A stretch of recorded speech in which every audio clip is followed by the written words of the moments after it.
Daily Draft Podcast, brought to you by The Draft Professor. The Draft Professor is a group of podcasters bringing you daily draft podcasts and is home to the only dynamic mock draft simulator which allows fans to mock draft against other fans. The Draft Professor Simulator features a first-round challenge, 5 unique one-round drafts.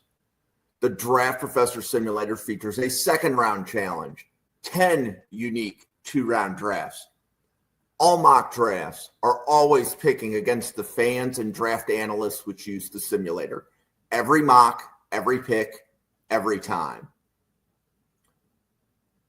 The Draft Professor also features ranked players functionality, where you can rank your favorite players at every position. Optionally, you can add tiers to your rankings to show what round you have the players graded in. The Draft Professor also features Draft a Team functionality, which allows users to snake draft a team of 22 players to demonstrate your my guys, compare player strengths, and discuss draft prospects in a way no other mock draft simulator can. Thank you for tuning in to the Mrs. R Relevant Daily Draft Podcast. This episode will begin shortly. Well, welcome to the Mrs. R Relevant Daily Draft Podcast. A couple of us are live from Mobile, Alabama. Josh, it's like I saw you just a few hours ago, so it's good to see you again. Because you did see me a few hours ago. But no, we've had a great couple of days here down in Mobile. Everybody's been really nice and friendly. It's been really cool to see all the access from the media that we get after practice with these players. It's just been a bunch of fun down here. So ready to talk about these receivers categorized. And it's going to be really interesting. We got the Shrine Bowl game going on right now, and then we got the Senior Bowl going on Saturday. So a lot of underrated prospects, a lot of wide receivers that we get to go over today. Well, Nude, how are you? I'm wonderful. Wishing I could be down in Mobile with you guys for sure. It sounds like a fun week from conversations that I saw. This was actually a year ago was this week that I hopped on Twitter for the first time because I was like, I got to get on there and I got to see everything that's coming from Mobile for the Senior Bowl and just all the content that's coming out. And this week has been an absolute blast just to see clips flying around like crazy, one-on-ones, players' names getting tossed around left or right. So when they say the draft starts in Mobile, I mean, they are not lying. This is just phenomenal to see. Cool. Well, in this podcast, I think you introduced the idea in December, and here it is at the end of January. We finally get to do it. So how you doing, and do you want to introduce the idea to everybody listening? Yeah, you got it. I'm doing good. Excited for the game on Saturday in Mobile. I probably won't be able to catch it live, but I'll be driving down to Indianapolis at the time. But I'll definitely check it out. I think it's on the NFL app if anyone else is curious watching the replays and stuff like that. So I think that's where they broadcast that. But yeah, I started this idea out because we were going to do our big rankings for when Newt and I did our D tackles and interior linemen. Kind of just went down our top lists based on all the guys we had with 175 and upgrade or placement. And I thought to freshen up a little bit with a position because we were going to move on to the receivers that weren't ones we cover on a weekly basis, that it would kind of be a fun thing to change it up and have different ways to rank them. So I thought today that we could do a ranking system where we're ranking basically 20 receivers, anywhere between 15 to 20, depending on how they overlap. And we have our top 5 overall, which we'll get to at the end of the show here. But before that, we have 3 separate categories. Is it 3? It's 3, right? For the 3 separate categories plus the 4 separate categories.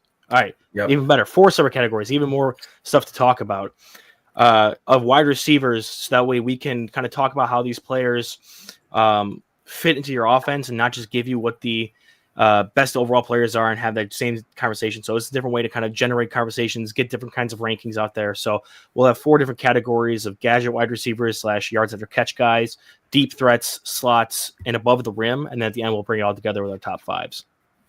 Yeah, and as I was putting all of the slides together for the show, the lists don't match.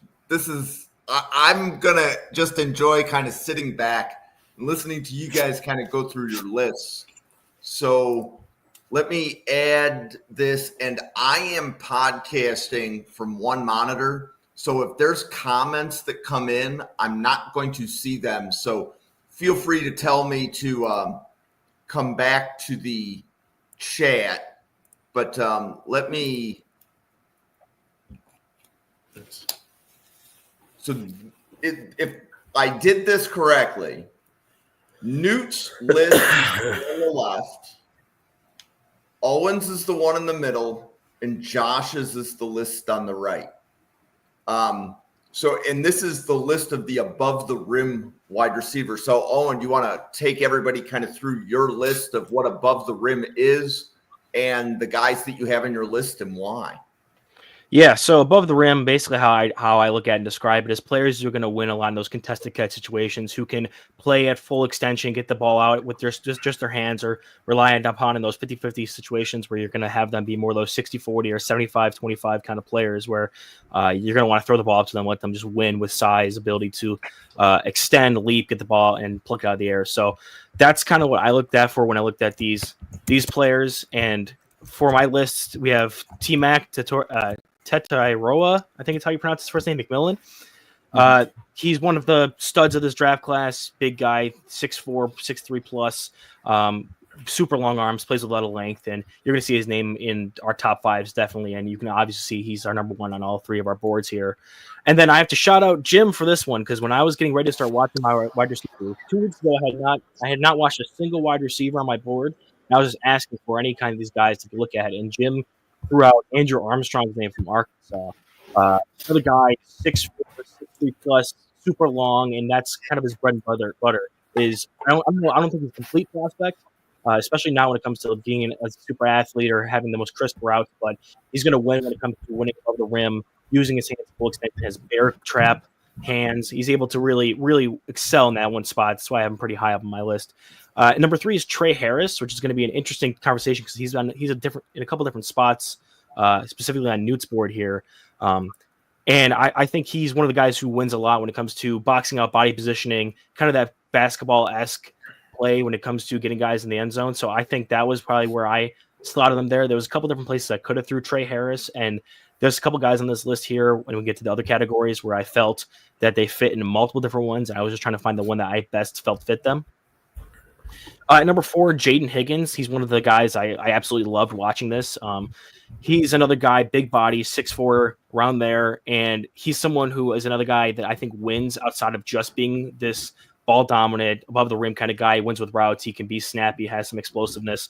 But that's another thing he does do well is hand catcher, being able to attack above the rim. And yeah, I'm sure Josh will hit on it a little bit more, but he's another one of those guys that can win where you're looking to win with this kind of category. And then finally I got Jack Beck. Or Jack Besh. Not my favorite player of this list, but I felt like for what he does, I think he's fundamentally sound, and when he wins, he does win in the way that you're looking for when it comes to this category. So I ended up throwing him in there for me as kind of like my last little number 5 there, just to give him a shout out, because I did want him on one of these lists. I just wasn't sure where specifically to put him, and this felt like the best spot for me personally. So Jack Besh, I think, had a really good week down here in Mobile, but Newt, you want to take everybody through your list? Yeah, absolutely. Owen already mentioned it with T-Mac sitting at the top. I don't think there's going to be much argument there. He's got the body type to do it at 6'5", 212 is what I have him listed at.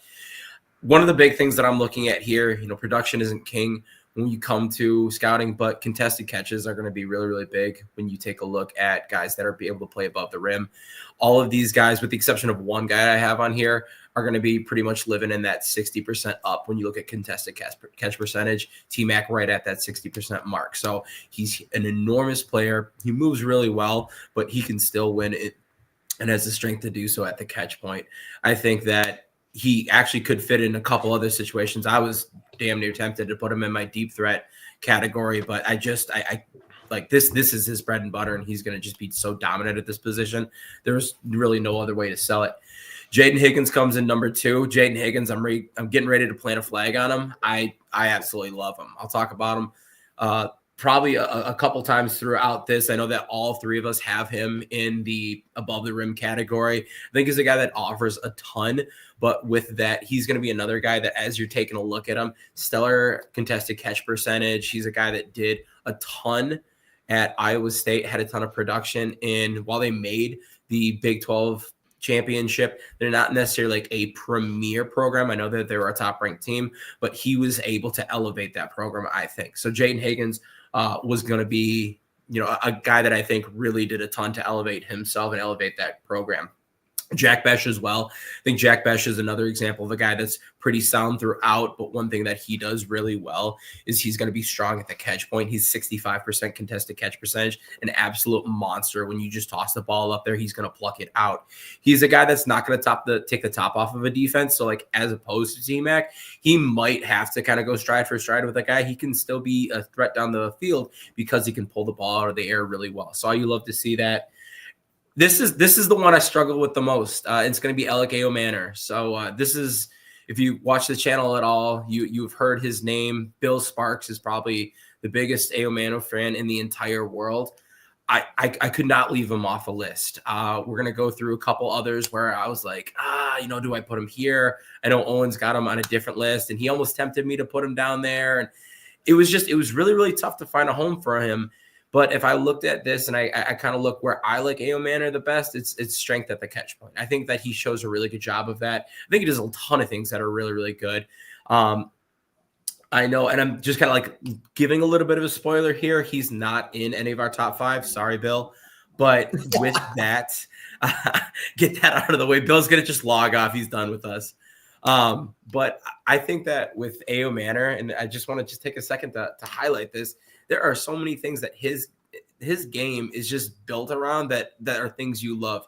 He is a physical player, a stellar blocking wide receiver, like a guy that you just put out there and you're like, hey, we need to ground and pound this drive. He's gonna be like, all right, sounds good. I can't wait to knock the other player on their ass. It's a mindset that very few wide receivers in this class had. Most of them were more than happy to just kind of stand up and let the play go. Loved it from Alec Ayomanor.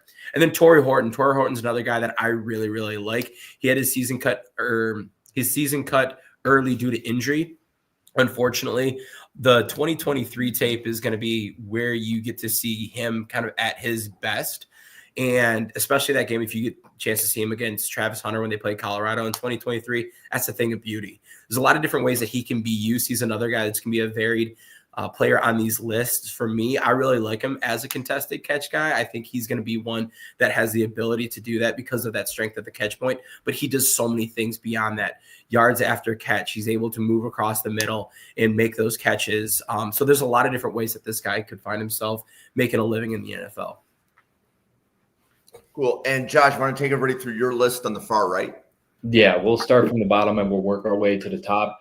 And for our number 5 receiver, this is the one receiver that I think exclusively will be used in this role in the NFL, and you won't ask much outside of this, and that's Will Sheppard out of Colorado. Now, the production was not there this year that you would compare to his 2023 tape with Vanderbilt, but the prowess of him still being that above the rim wide receiver was on full display for both seasons.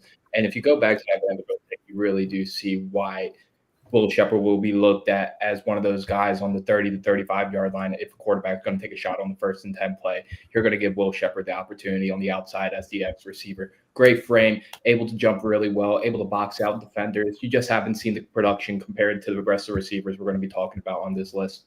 And then 2 through 4 are very similar. You could interchange them in whatever order you want. The only reason I have Higgins and then Trey and then Ayomanor is the size for me. Doesn't mean that they're worse or better than either of the guys that we're going to talk about. So Higgins, more on the slender side, still a really great size, more athletic, in my opinion, than Ayomanor and Trey Harris, especially at the stem of their routes, able to create separation easily. For a bigger guy, he's able to work over the intermediate parts of the field. He'll be able to sit down on those curl routes and take those for good yards after catch. Really more complete than just an above-the-rim wide receiver. But when he's going on those go balls and he has to contort his body in the air, he's so fluid with his movements. He's able to just flip 180 in the air, still maintain body control, work the back of the pylon.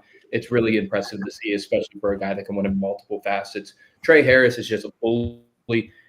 You can see it when he's getting the go balls. He's a bully off the line of scrimmage. He's able to box out defenders. That's really why a lot of people were high on Trey Harris coming into this year. And even though the hype has diminished a little bit with Trey Harris because of the injury, we'll see if he comes back to 100%. That's still a guy that absolutely will be able to box out anybody. I don't care if it's a 6-foot corner, 6'2" corner, 5'10" quarter. I'm taking my chances on Trey Harris all day, all the time.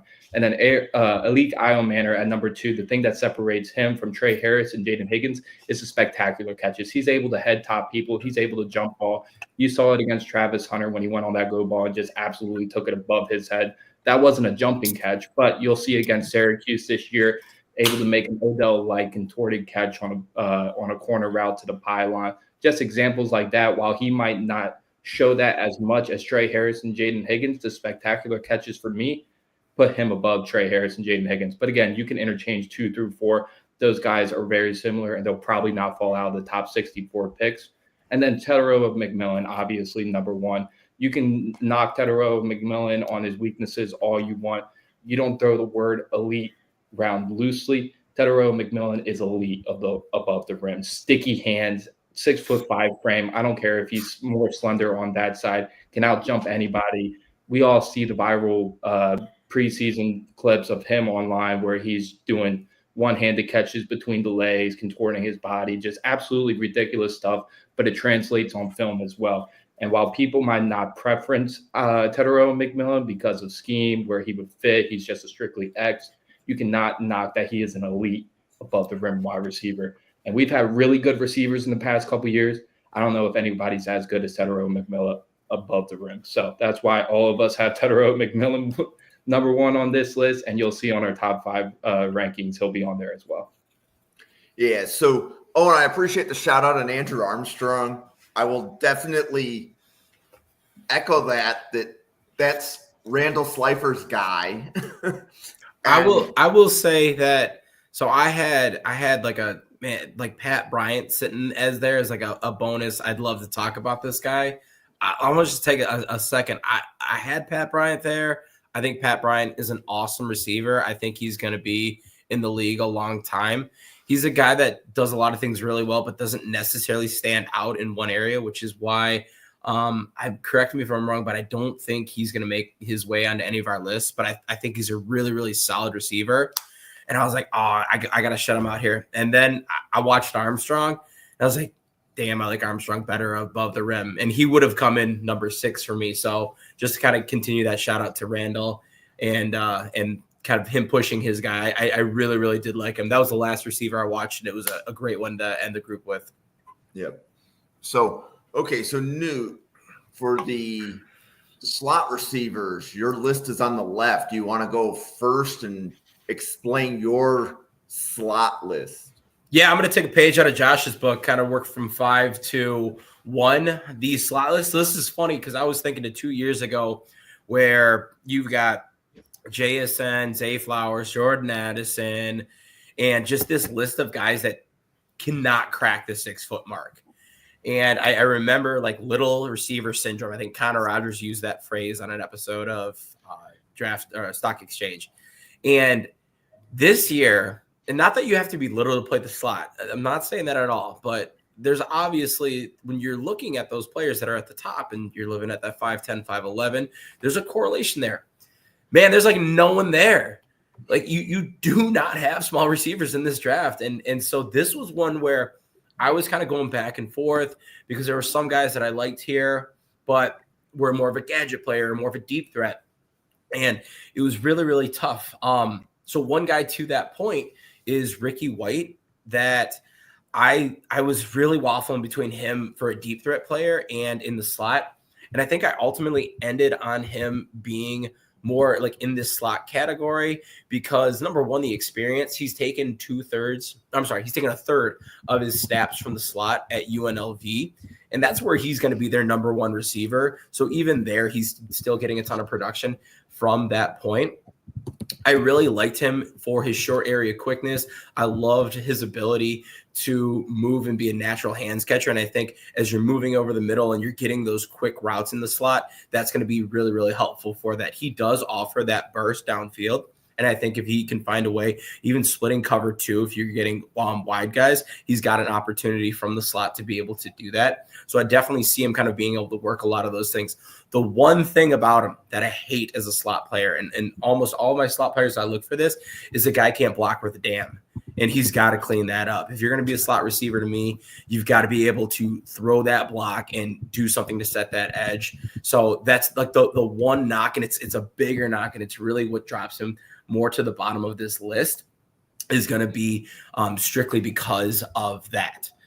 Moving up, I've got Tez Johnson, and this is a guy that had absolutely the week that he was hoping for at Mobile. I know Josh and Jim, you guys can probably attest to that, but like just seeing the clips of him, the word uncoverable was thrown around so many times, and it definitely was like reminiscent of Tank Dell a couple years back.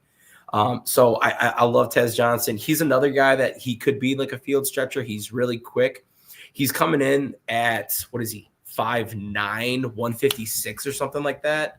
I think he measured in it. So like I had him 5'10", 165, and then I saw the measurables come out. I was like, oh no, that's not what you want to see. It was the same comments in Mobile, Newt.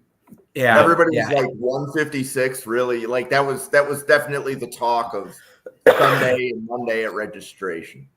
Yeah. So with that, and this is a guy that you talk about being in the slot. Like, hey, you're going to be on press coverage if you're lining up outside. I don't care what you're going to do. He's going to struggle with that, and the slot's going to really lend itself to him not having to do that and being able to use that short area burst, that speed to overcome that. So with him, I love every aspect of Tez Johnson's game.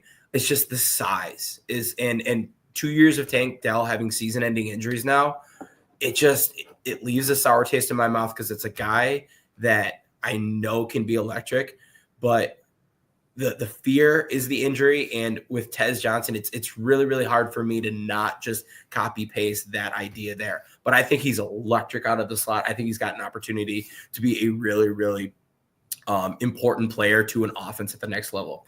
And then the three guys that follow is with Restrepo and Jalen Knoll. They're placed appropriately. I don't have like what Josh had with his 4-2, but they are like bread and butter slot guys. They are the guys that you want in the slot. They've done it in college. That is going to be like their home position. I don't think really anyone is going to have an argument over those guys. And all of them are going to be ones that I think are going to be maybe not Jalen Knoll, but I think could have an opportunity to be like top 100 picks. Jalen Knoll was the partner to I'm losing my train of thought. Jaden Higgins out in Iowa State, and he was phenomenal out there. Really offered a nice compliment as a quick slot guy as opposed to a bigger-bodied outside receiver. Xavier Restrepo benefited a ton, obviously, from Cam Ward, but he's a stellar player in himself. He's going to be a guy that just racks up a ton of catches because of the way he plays the game. Very reminiscent of Ladd McConkey. Maybe not as good, but there are some things that I was kind of in my head going back and forth like, man, that feels like Ladd to me a little bit. Sometimes that the comparison to Restrepo might be made to, and who played last year from Miami that went to the Niners. Why am I blanking right now? You're talking about Ricky Pearsall. Ricky Pearsall. Yeah, it kind of popped in my head a little bit. But I really, really kind of made some of those connections with Restrepo and Ladd and just some of the ways that he plays his game. I think he's a stellar player throughout. And then Emeka Egbuka. I know that this is going to be a guy that Josh is super high on. And I know he's not on your list right now. And I know you're trying to get some of those smaller guys in there. I'm going to let you speak to whatever your reasoning is. But Emeka Egbuka is like, he's a dude. Like, yeah, I love every part of Egbuka's game. I'm not going to steal too much of Josh's thunder because I know that that's his guy. But Egbuka, he doesn't have a first-round grade for me, but he is as close to getting a first-round grade as you could be. So he's an absolute stud of a player, a guy that I think is probably slot only, but he's going to give you everything and more that you'd want from that position. Yeah. So, Josh, do you want to go through your list now on the far right? Yeah, and before we get through the list, the only reason why I don't have Emeka Egbuka on this list even though he will take 50% of his snaps in the NFL at the slot. I really do think he can be an effective Z receiver. I think he can line up on the outside. And I think besides the number 5 receiver that we're going to be talking about, I think he's one of those receivers that can bring inside, outside versatility and do that at a really high level. That's fair. But let's talk about number 5, a Shrine Bowl monster this week. Konata Mumpfield, the wide receiver out of Pittsburgh. He played primarily on the outside while taking some snaps at slot at Pitt, but his size, I'm translating him to a slot at the next level, and clean and fluid route running he demonstrated all week and all year on his tape. Solid release package, but when he's able to get to the stem of his routes, it's effortless change of direction, really smooth and savvy throughout the route. He's able to match up timing well. He's really able to work red zone concepts really well. Double moves to the pylon, double moves to the post. Anything you need from him, he will be able to work in the red zone. He'll be able to work in short yard scenarios. And he made some money this week at the Shrine Bowl. And now a lot of people are going to start talking about Konata Mumpfield. But the one guy that had, in my opinion, just a little bit of a better week at the Shrine Bowl is Chisholm III, the Eastern Washington wide receiver. Now everybody's going to look, wide receiver, Eastern Washington. They're going to go, sneaky fast. We've seen this guy before. No, he's not Cooper Kupp, but damn, is he smooth at the stem of his route. He made everybody look stupid. Once he got off the release, he was able to get them on their trail hip. He was even able to beat people with speed this week, which was very impressive to see. The game's on right behind me right now, and they're using him in different scenarios. You could put him on the gadget receiver list as well. But for a guy, small school prospect that was looked at as a 7th-round pick coming in, I think it's safe to say that he's going to be moving up a lot of NFL scouts draft board because of this week. Number 3, Tez Johnson. And gosh, if you weren't 155 pounds, and we've seen what Tank Dell's happened the past 2 years, you have an argument to be number 1 on this list because this guy is explosive after the catch. All week, Newt, you said it, unguardable. That was absolutely true. Effortless route running, absolutely effortless. You can see the athletic ability just ooze on every route that he ran this week. It was rare that he lost a route this week. And there was a lot of good cornerbacks that lined up and pressed man against these bigger body receivers and even these slot wide receivers. Tez made everybody look stupid. It was really fun to see. It's going to be a little bit concerning, like you said, with that weight. That's why I'm having him as only a slot receiver. But this is the type of slot receiver, like Newt was alluding to earlier. I do not want you I do not want you on the field on first downs unless it's an RPO type of run. Like if you get to Washington with Jaden Daniels and you're going on those option plays, I do not want you at the point of attack blocking. I don't even want to risk it because get this guy the ball in the short and intermediate part, he'll make everybody miss with the yards after catch ability. Like you alluded to, Tank Dell 2.0. He's very similar with the athleticism and the size. It's very comparable to Tank Dell. Moving on, Jalen Noel, number 2. He's going to make his money in the slot, but I do think he can work on the outside, and he showed it this week at the Senior Bowl. And just really well-rounded, strong lower body, able to break tackles in the open field. He can beat you with speed on vertical routes. He's able to run those slot fades from the slot position.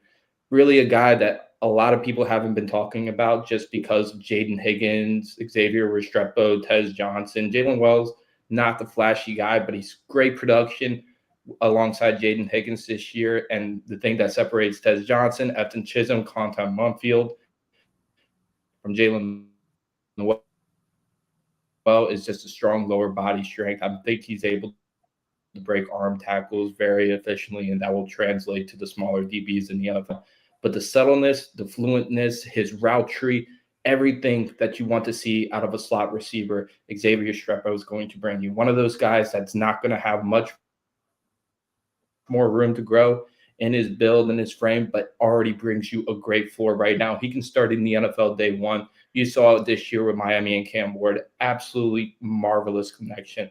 And I've said this before on podcasts. If the team drafts Cam Ward in the second round, I would not be mad at all if you double dip on Xavier Restrepo. This is a guy that can get you 75-plus receptions year one, be a really competitive blocker, even at his size, and really well-rounded overall. How fluent he is, his route timings, the way he's able to create separation with both physicality and shiftiness.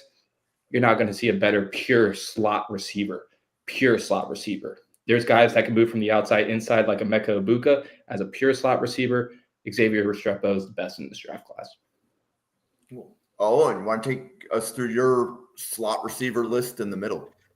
Yeah, luckily I'm going to go last year, so I don't have to stay too long on any of these one guys because all five of my guys were split between the two lists here. So at number 5, I have Tez Johnson. We've already kind of touched on him. Electric athlete, especially after this week in Mobile. But the 156 is really alarming to me. I was kind of flipping back and forth between slot and the deep threat kind of players, but the fact that he was so low on weight wise, I didn't think he could be able to play anywhere outside of the slot.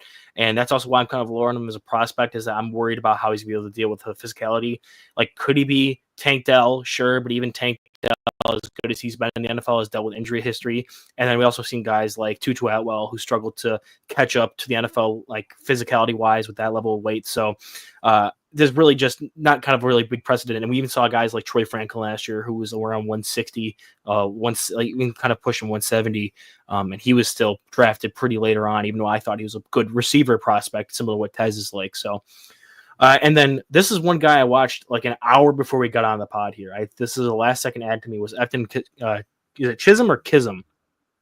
Do you know Jim at all? I have the Shrine Bowl on. He just made a catch, but I didn't have the volume on to hear them call out his name. But I would go Chisholm, but I don't actually know for a fact. Okay. So yeah, with Chisholm, I actually got told about him because I hadn't really kept up with the Shrine Bowl practices, but while I was at my internship with the UB football, it was yesterday, we were discussing our wide receiver rankings, and one of the guys in the office who kind of pays attention to some of the more pro liaison stuff was like, hey, have you heard of this guy, this slot receiver from Eastern Washington that's been lighting up in the Shrine Bowl? So I threw him on my list real quick, and I was like, oh, I have to fill out some more spots in my slot, so I might as well throw him in there. And yeah, I think he's one of the guys that I fell in love with really, really quickly. Again, like I'm super hyped still because I just got done watching him, but super twitchy and be able to like kind of stop on a dime in his stem, be able to get separation with his route running, runs hard after the catch, has some juice. I'm kind of happy to see that he was winning with some speed at the Shrine, because that was one of the questions I had, was how much is his speed going to translate to higher levels of competition? And to hear that he's doing well in the Shrine is making me get a little happier, maybe want to look back at his film, maybe bump a little bit more even after this. But yeah, like what you want in a slot guy, hard worker, has the route running. I don't really have any problems with him. I just think before this, you were kind of worried about the level of competition, where his kind of physical and athletic traits were matching up to with that level of competition he was going against. And then number 3, I have Restrepo actually relatively low compared to Josh. And then also, like today, I've seen some people have him with like a late first round grade, and some other people who are super high on Restrepo, which I understand entirely, because if you looking at him as like, oh, if you're grading out a slot receiver, he does everything you want as a slot receiver. He's got the route running. He plays with physicality. One of my favorite things about wide receivers, and you'll see this a lot with some of the guys I'll talk about later, especially in my top 5, is if you're able to play through physicality at the stem and get separation by not being knocked off your route or rerouted or anything like that. And Restrepo was able to do that despite being 5'9", 200. So he has separation with route running. He has a more compact build, is able to block, is able to have that physical part of his game. I just question how he is with when it comes to being more of that big playmaker, electric athlete kind of guy. I think he's going to do a lot of his damage before the catch, and most of it's going to be in the short to intermediate area. I didn't really love a lot of his reps when he was pushing it downfield and getting the ball in his hands and trying to make guys miss and really break plays long when he had open field in front of him. So I have him a little lower than a guy like Jalen Noel, who does a lot of the stuff that I liked with Restrepo when it comes to route running. He's definitely not the blocker or physical presence that Restrepo is, but I do think he has some of that more athletic upside than I think Restrepo is kind of lacking. So that's why I put him a little bit higher, even though I have him graded almost exactly the same when it comes to like overall grade. It's just there are two different styles of slot receiver there. And at number 1, we have Emeka Egbuka, just a stud wide receiver. I'm not as high on him as Josh is, or even Newt. He's not in my top 5 overall. We'll get to that in a little bit, but I do think he is a really good player that I think does everything well. Has showed great chemistry with Ohio State's quarterback this year after 1 year of having him with Will Howard, and then has had chemistry with every quarterback he's played with, able to win with routes. It's just, again, does everything you want as a slot receiver. And the only thing I have to knock on him is I didn't love I wasn't the biggest fan of his athleticism. I think it's good. I think it's better than Restrepo's. I just think like there's some stuff where like I'm not seeing like that last final gear to really finish plays off, and especially compared to guys like Noel and then Tez Johnson, you're going to want to you kind of get left wanting more there. So that's the only reason why I don't have him as like when you're talking about overall players. That's why I have him losing points. But when it comes to slots, there's nothing else to really want from my slot receivers in the NFL than what Egbuka shows. Hey Josh, I got a question for you. So and I totally get your argument for Egbuka, and I understand what you're saying with Restrepo. If you were to include Egbuka on this list, where would he fall in terms of, hey, you have you're running gyms or you're running gyms 22 team. Where does he fall in order in terms of like your slot wide receivers that like you would go to if you're just picking a slot? Pure slot wide receiver. It's so hard because Noel and Restrepo are so well-rounded and they're more experienced in the slot. I say overall skill set, you would put Egbuka at 1, but comfortability and the ability to translate that at the next level year 1, you can make an argument for Restrepo and Noel being above Egbuka. But overall skill set, Egbuka would probably be 1 if I included him on this list. But Restrepo and Noel are just so comfortable in the slot position, even though Noel can bring that outside versatility. But I will address the comment that was just made. Jordan Tyson is an amazing slot receiver, but he's going to school next year. So you saw all the amazing film on tape. He's got 1 more year of college. We'll be addressing him next year when the draft comes around. And stay tuned because Kyle Williams is popping up here soon. So stay tuned for that. Yeah, so I definitely remembered as I was building the graphics, Kyle Williams was included. I didn't remember which category. Okay, so one other thing that was not mentioned, and it may not have come up on the TV screen if you were watching the Senior Bowl from home, but Xavier Restrepo's thighs are massive. Like you can see it on film. Like I wasn't there, but it doesn't surprise me. You watch him and you're like, this guy's built really well. He's built, yes, really well. Like that, it stood out. Mm-hmm. Like, you could let him be the first guy off the bus type thing. Just like, I just thought I would point that out. And then, so Kyle Williams, I'm assuming, is coming up. So Josh, you want to go through your deep threats first, and then we'll go to Owen and then Newt. So Josh's list is the one on the far right. Yeah, so it's hard not to interchange deep threat receivers with the above the rim wide receivers because those kind of fall in the same category. But we wanted to include more speed guys that's going to be able to take the top off of defenders. So we'll start at number 5, Ricky White. That's going to be his specialty early on in the NFL. He'll get a couple choice routes underneath. But if they need to go deep, Ricky White has the blazing speed. He has the length with his arm length. He's able to take the top off of defenders. And even though he's good as a deep threat, we all know where he's going to make his money, blocking punts, 4 punts this year. He's going to be an immediate special teams contributor. But his deep threat ability, as well as his sit-down ability, being able to understand zone coverages and really be kind of a quarterback's friend on the outside, gets him into the number 5 on my list. At number 4, Matthew Golden. We didn't see it a lot this year at Texas. You got to go back to the Houston film to see that real speed, take the top off. He runs those posts and those streak routes with just effortless speed. He's able to get corners on his trail hips so easily.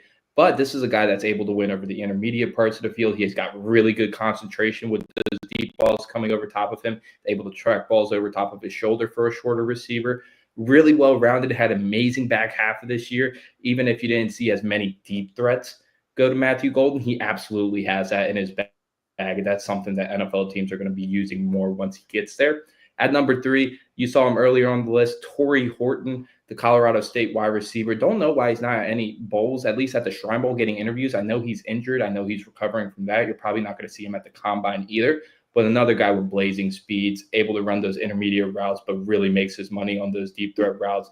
Got the arm length as well, able to box out defenders. More of a 50-50 type, but he's able to make those contested catches. Has the blazing speed, like we've already mentioned. Turn on the Colorado tape last year. That's where a lot of us got the introduction to Torrey Horton. And then he's one of the first receivers I dove into summer scouting. And he's got a little bit more in his game than just pure speed. But deep threats is going to be where he makes his money, at least year 1 in the NFL. At number 2, Ty Felton. We saw him this week at the Senior Bowl. His release, along with his 4.3 speed, really stood out today, this week at the Senior Bowl and early on in the season for Maryland. He was targeted very heavily by Billy Edwards. Those streak balls, almost 50% of his routes that he ran in the first 4 to 6 weeks of the season, and he got so much production. He was just able to create separation right at the stem really easily. A guy with long arms as well. Not going to be the type of guy that gets the top 64 hype. He'll fall in the round 3, in my opinion. But whoever takes him, you're not going to get just a speed receiver. You're going to get another guy like Torrey Horton, like we talked about, that's able to sit down, work those intermediate short routes. Ty Felton's got a lot of nuance to his game, and he really exploded. A little bit of a concerns about a one-year wonder exploding on his senior year, but I really do like the production, and he solidified that speed and deep threat ability this week at the Senior Bowl. And number 1 is Isaiah Bond, and Isaiah Bond was a lot of Draft Network's favorite receivers midway through the season, and we obviously saw how the injury affected his concentration at the catch point, overall speed, and overall receiving ability, route running, a whole 9 yards. Isaiah Bond was not the same wide receiver that we saw at the beginning of this season and at Alabama. But gosh, turn on that Alabama film last year, and him and Milroe made money just working the seam routes. We saw them against LSU, how Neighbors and Brian Thomas attacked the deep balls. Isaiah Bond was going toe-for-toe right with those guys. While he might not have the size as those guys, shorter status, this is a guy, if he was fully healthy, could run in the 4.2s, one of the guys that transferred over that we expected to fill that Xavier Worthy role. And he did for the first part of the season, but again, injuries really held him back. But if we're talking just pure deep threats in this class, even for a shorter guy, Isaiah Bond is in my opinion, has the best deep threat ability in this class. So a lot to be concerned about with Isaiah Bond. He's going to fall on a lot of people's boards, including mine, but a fully healthy Isaiah Bond's able to take the top off of any defense. So, Owen, you want to go through your list in the middle? Yeah, so I'll start with Ricky White, and I kind of felt the same way that Newt was feeling, where I was kind of bounced between whether I was going to be a slot or a deep threat kind of guy. I ended up setting with deep threat just because I feel like Ricky White, as an athletic profile, I liked him a lot more as a linear speed guy as opposed to trying to get this twitchy change of direction stuff, especially in his routes. I just felt that was more of where I felt like he would excel more at. And even though he did play a lot in the slot, he did have some good, decent reps at outside wide receiver at UNLV. I don't think I particularly want to play him that consistently an outside receiver at the NFL levels, especially. But I do think that when it comes to attacking downfield, using those that kind of route moveset was where I felt he excelled the best. I do want to say I don't think he's a great run blocker, but there were definitely plays where he got fired up, and he was definitely someone who was out there and would punch a guy in the mouth and really want to get physical. I don't think he has the functional strength to be like an impact guy right now, but I do think that he has the mentality that you'd want a guy, you'd rather have that rein that in and build him up physically to get him to that point, as opposed to try to like pull that out of a guy. So I do think Ricky White has that in him. He has that dog in him a little bit, but I think he needs to build up that functional strength, really convert some of that weight into some more functional strength weight there. And then, so this was where I differed from the other two specifically, was what I have Io Manor here at deep threat. And I was, again, it was another guy where he fit in multiple categories. He could have been the more of that jump ball 50-50 specialist kind of guy. But I did feel like he was, as an athlete, a bit smoother than some of the other guys, like an Armstrong or some of the other players that we had on our list there. Like I even would probably put him definitely a better athlete than Will Shepherd. Some of the other guys that were on the other guys' list there. So I felt like he did better as a deep threat, being able to track the ball over his shoulder and attack down the field. He did also succeed at being kind of that 50-50 ball guy, which is a thing and a trait you want to see in some of these more down the field guys who are going to be bigger bodied, but can still kind of move. So that kind of played into that a little more too, but I felt like he was more excelling in that deep threat when he was attacking the ball down the field, as opposed to asking him to box out and really win that in like the shorter areas or the red zone. So I have him a bit better as like an athlete just trying to work his way down the field.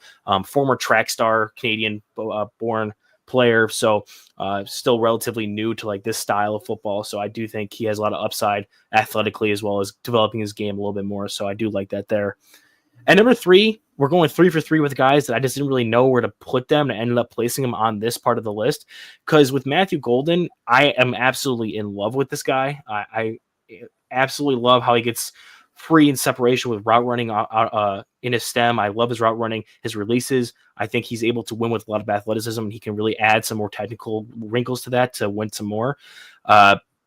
I originally had him in like the slot group because I just loved his route running and separation and hands that much, and thought, okay, if he doesn't work on the outside, if his release never develops there, more so anyway, you could definitely put him in the slot and be happy with that. But he also has that deep speed. Like against Arizona State, he was really able to attack downfield and win some of the downfield balls there. I didn't watch a ton of his Houston stuff just because I was trying to get as many guys in for this specific podcast episode as I could, but I'm definitely going to go back and deep dive into each of these guys a little bit more. I still watch like 3 to 4 games per guy, but for Matthew Golden, I only watched like 1 or 2 of the Houston games.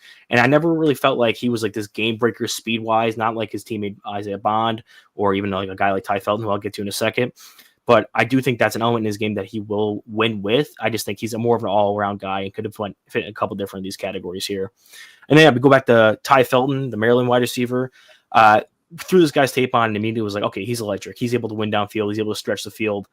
First game, I think it was against North Dakota is the one I watched. I'll have to double check because I can't remember. I think it was like an FCS. Yeah, North Dakota. No, it was Jalen Noel with North Dakota. So many different guys I was balancing, but it was against a lower level team. Maybe it was Utah State. There were so many different games played, but that I was watching. But Ty Felton was cooking against some lower level guys. One cooked against Penn State, I believe, was another game he played well again.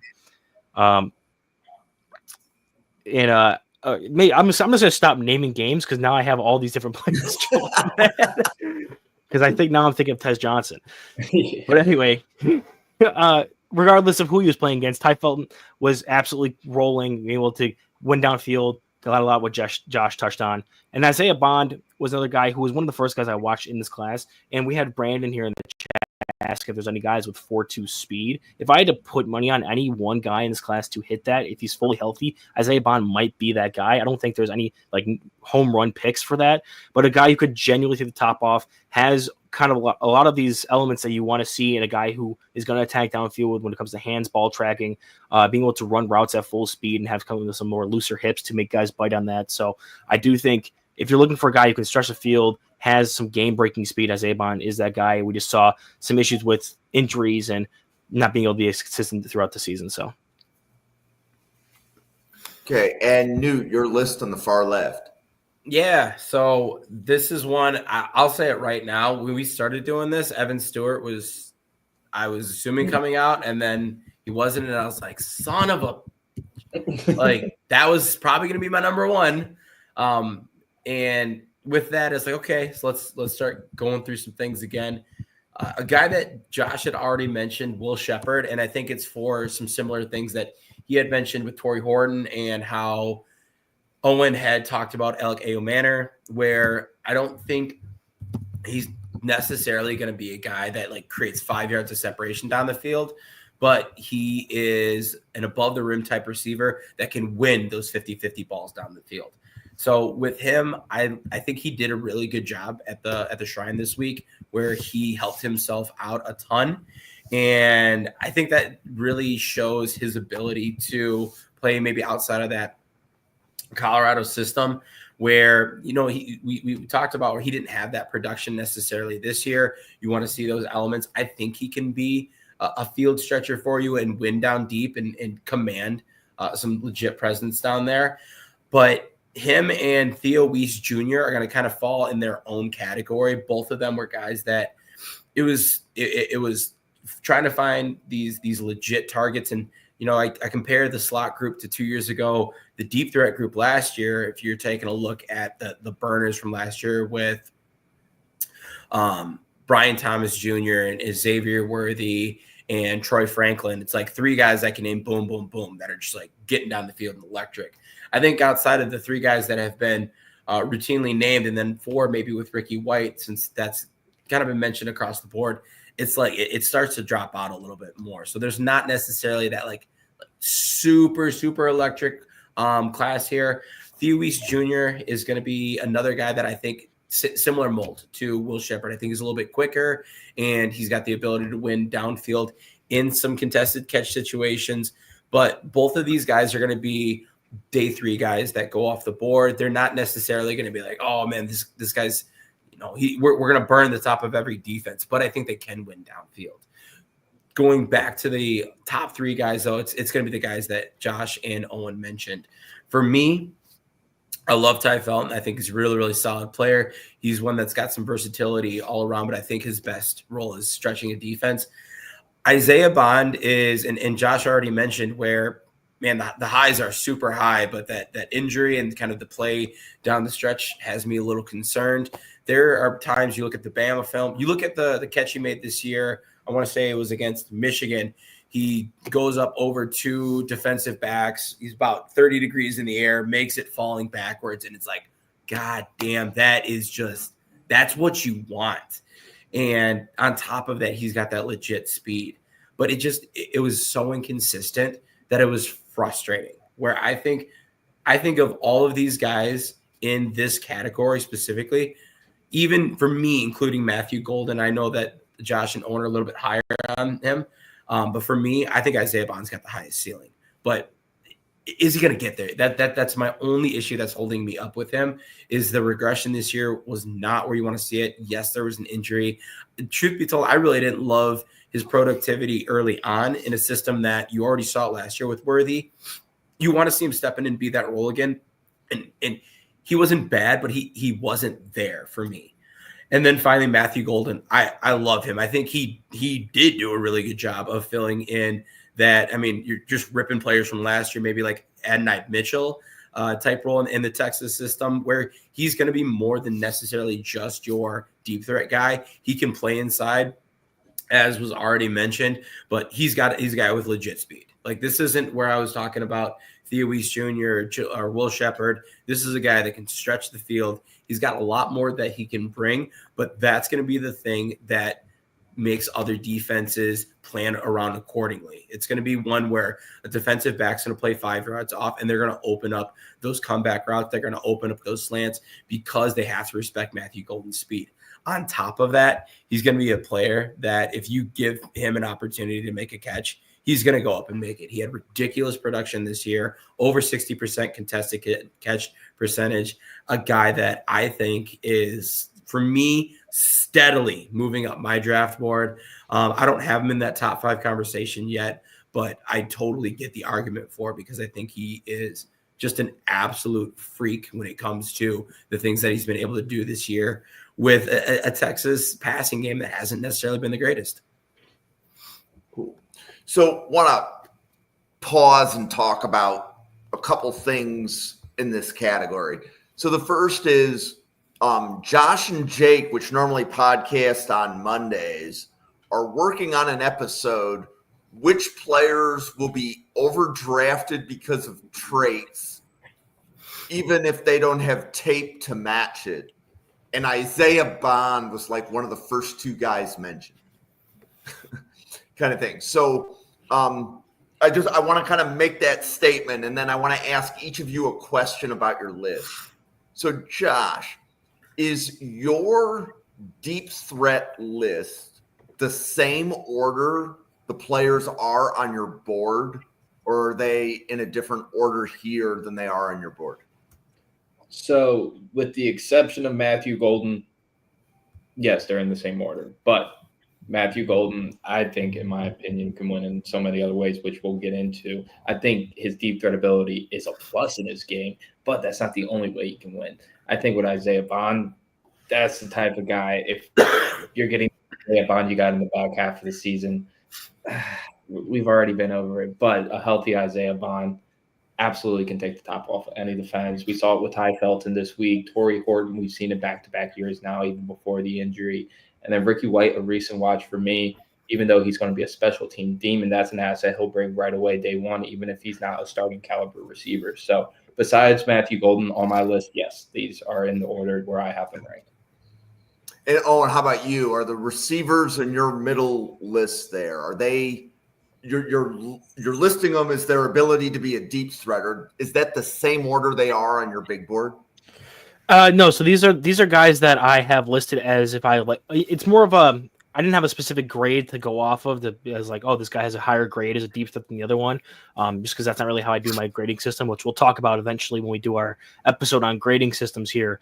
But for me, it was more kind of just like, where do I see these guys? Where's the vibe for them? And I kind of tended to go towards more guys that I felt like that'd be like their sole role. Like they're good at it and it's their sole role. So like Isaiah Bond is definitely going to be a guy who's going to take the top off the offense.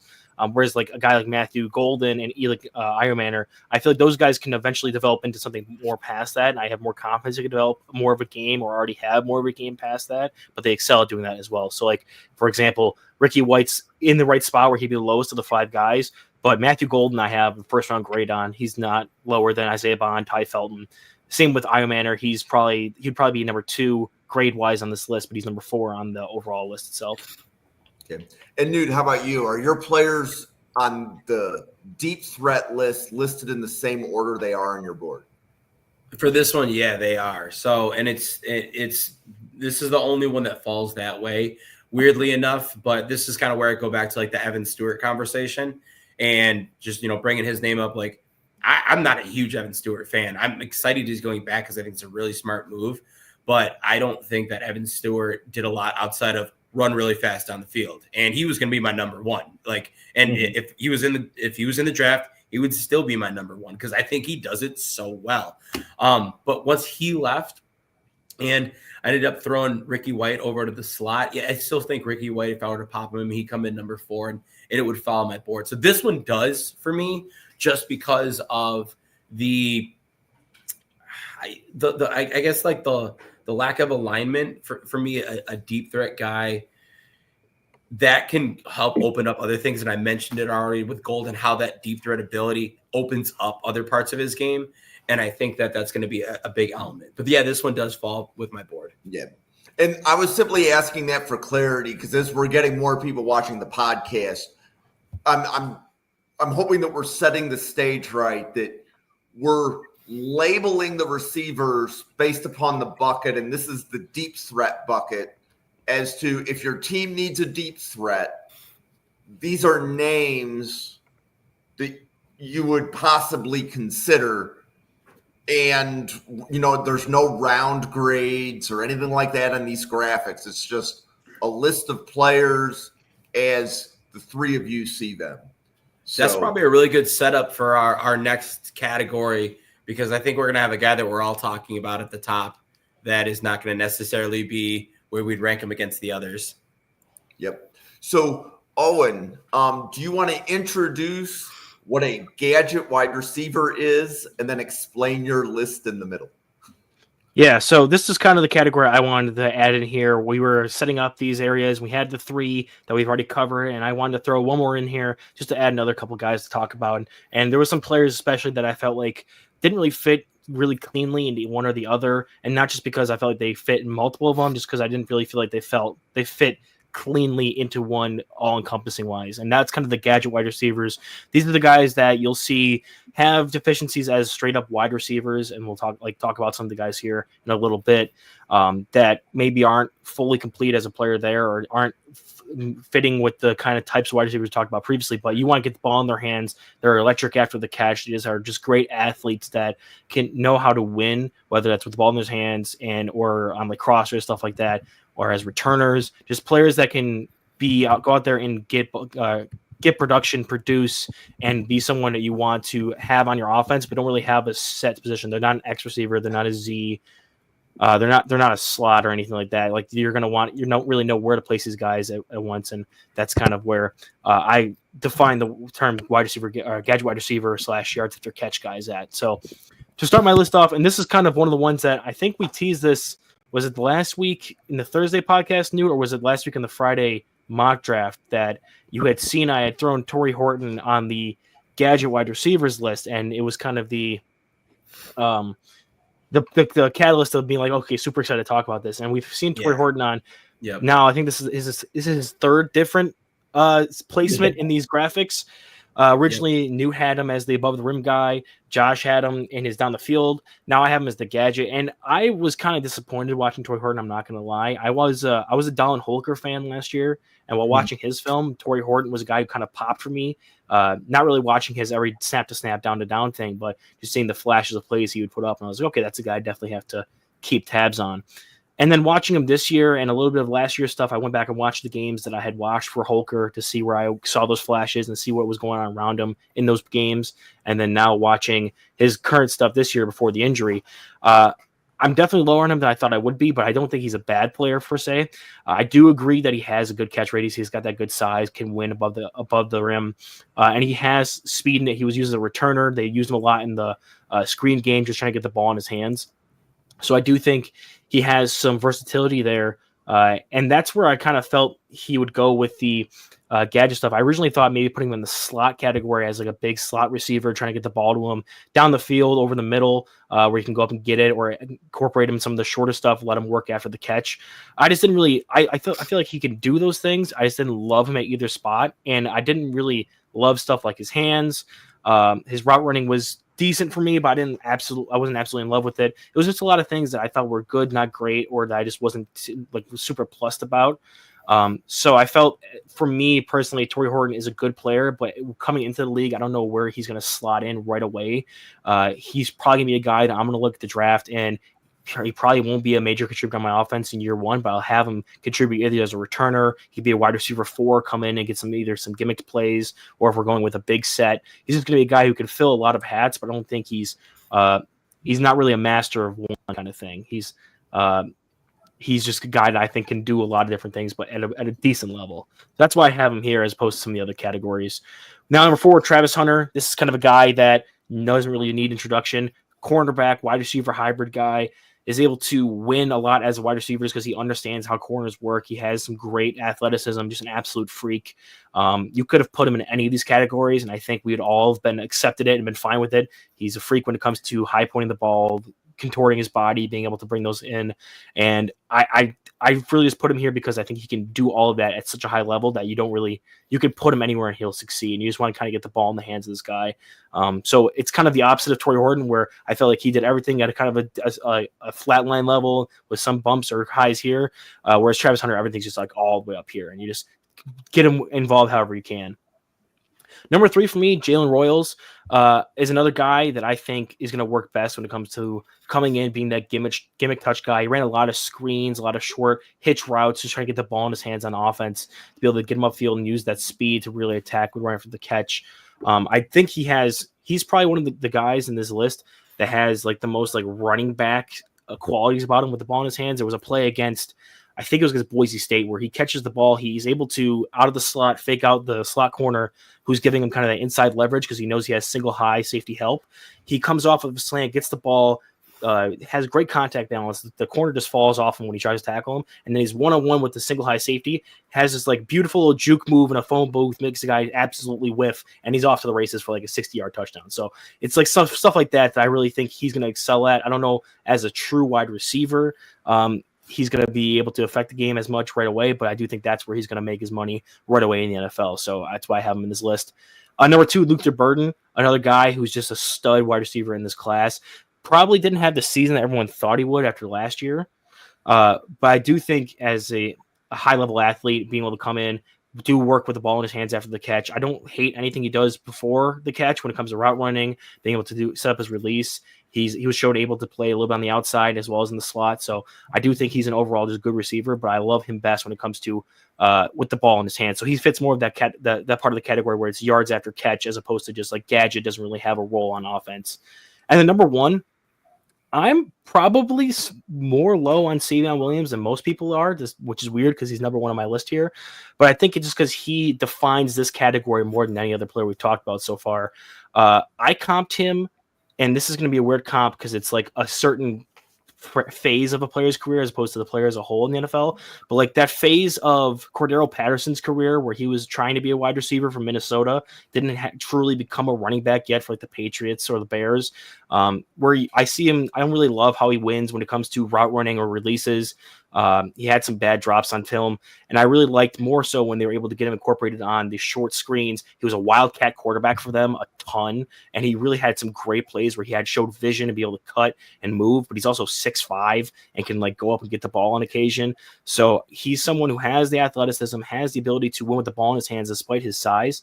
He's 6'5", I think 225 is what his listed weight was on at TCU's website.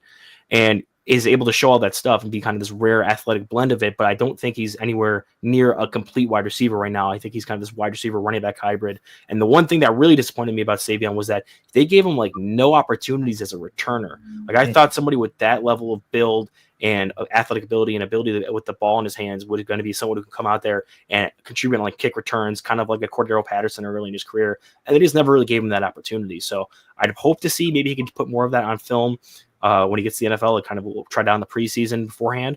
But yeah, that's something I was really kind of surprised they didn't run with a lot more at TCU. I think one of my biggest disappointments is that Savion Williams wasn't at the Senior Bowl. Right. Yeah. Because seeing him this week would have been really cool. So that would have been really cool. So he definitely would have stood out. Like, oh my gosh, yeah. New, you want to go through your list? Yeah, so this is where Trey Harris makes an appearance on my list. And, part of this is going to be the system that he plays in, but he's also shown the ability to do this. When you put the ball in his hands, he is going to be a player that is able to elude and really work his way downfield. I like him in that sense, but I don't really like him overall as a prospect. He's a guy that's lower for me, but I think that this is the one area where he does stand out. I do think he's good above the rim, but I think he's only good above the rim because he lives in coverage, and that's the issue that I have with him. And so he's learned to be really good because of the deficiency he has. I'm not going to knock that he's bad against the rim or above the rim, but I think that the one thing for me that I really like about his game is if you put the ball in his hand, I think that he can make his way downfield well. He's a really big receiver that kind of falls into this category. It's Savion Williams, but once again, like kind of a unicorn in terms of what we're talking about. Most of these guys are yards after catch. Savion's is like, go play whatever position you want to. But Trey Harris, I really, really do like him with that lens in mind. Jalen Royals already mentioned. I really like Jalen Royals a lot. I think he's a guy that you see him a lot on short crossers, or you see him on a lot of quarterback screens, and it's intentional because he's so electric with the ball in his hands. He's going to be a guy that has the ability to make you miss. He's got a missed tackle force percentage above 30, which is just absolutely stellar for this year. And if you look at his production, he's playing in Utah State, so maybe not what you would see out of the rest of some of the guys on here, but he's got he's averaging like 3 yards per route run, meaning that every time he runs a route, he's getting 3 yards. So if you throw to him 4 downs in a row, theoretically, you're just moving the ball downfield like it's no one's business. But I really like Jalen Royals. A lot of the things that Owen already said stick with me. I'm not going to go over Travis Hunter. We'll talk. We're going to talk about him again. Don't worry. He does everything really well. Owen already said it. He does everything really well. The one note I guess I will add is make you miss ability, like legit make you miss ability when you put the ball in his hands. Luther Burden, he's going to be a guy that as we get to the number 2 spot, he's done a lot in that Missouri offense. He's had a handful of plays where you're looking at him with jet sweeps. He gets an opportunity to run a really unique route tree. Already mentioned that he didn't necessarily have the year that we wanted him to, but those tools are there. He's electric with the ball in his hands. Early into the season, the people are comparing him to Malik Neighbors a lot. I definitely think that comp has kind of settled down a little bit, but I don't think it's far from kind of what we might see because he is electric with the ball in his hands. He's going to be another guy that you want to just find a way to get in his hands. A stat about him that stands out for me, I mentioned the 30 missed tackles force percentage, 30% missed tackles force for Jalen Royals, 49.2 for Luther Burden. That means every time that someone tries to tackle him, he's going to make you miss, flip a coin. You're going to miss. That's a ridiculous percentage. Bijan Robinson, I've heard this number come up. He was flirting with 40%, and everyone was raving about that. Luther Burden III is almost 50% missed tackles forced, which is absolutely nuts. And then it was already said, Savion Williams at the number 1 spot. The reason he's number 1 here is he's the example of what this gadget player is. Cordell Patterson is probably going to be the comp. I'm not going to argue with it because I really do like it. I will say the first time I heard about this guy, and I was like, okay, he's probably going to be maybe a little bit of a smaller player, this and that. And I saw 6'5". I was like, you got to be kidding me. This guy's just a monster out here running out the backfield. And it's like I am a little upset on your guys' behalf that you didn't get to see him down there, because he would have been just so much fun to see down at the Senior Bowl, running around, just being an absolute freak down there. But Savion Williams is a player that I have him in my top 100, because there's going to be a way I can find to use him. And whatever that is, whether it is running as a like weird H-back roll, or you're getting a compact system and you want to run like the screen game, or however you want to get the ball in this guy's hands. He's going to be a player that can do a lot for you. My biggest knock on him, and just from a player standpoint, and it's the first note I have under player notes, is I struggle to see what he can be as an actual wide receiver. If you're drafting him to be a wide receiver, you are making a mistake. He is not worth a top 100 pick for that. I don't even know if he's worth a top 175 pick if you're drafting him to be just a wide receiver. But this guy offers so much, and that's why he sits at the top of my list.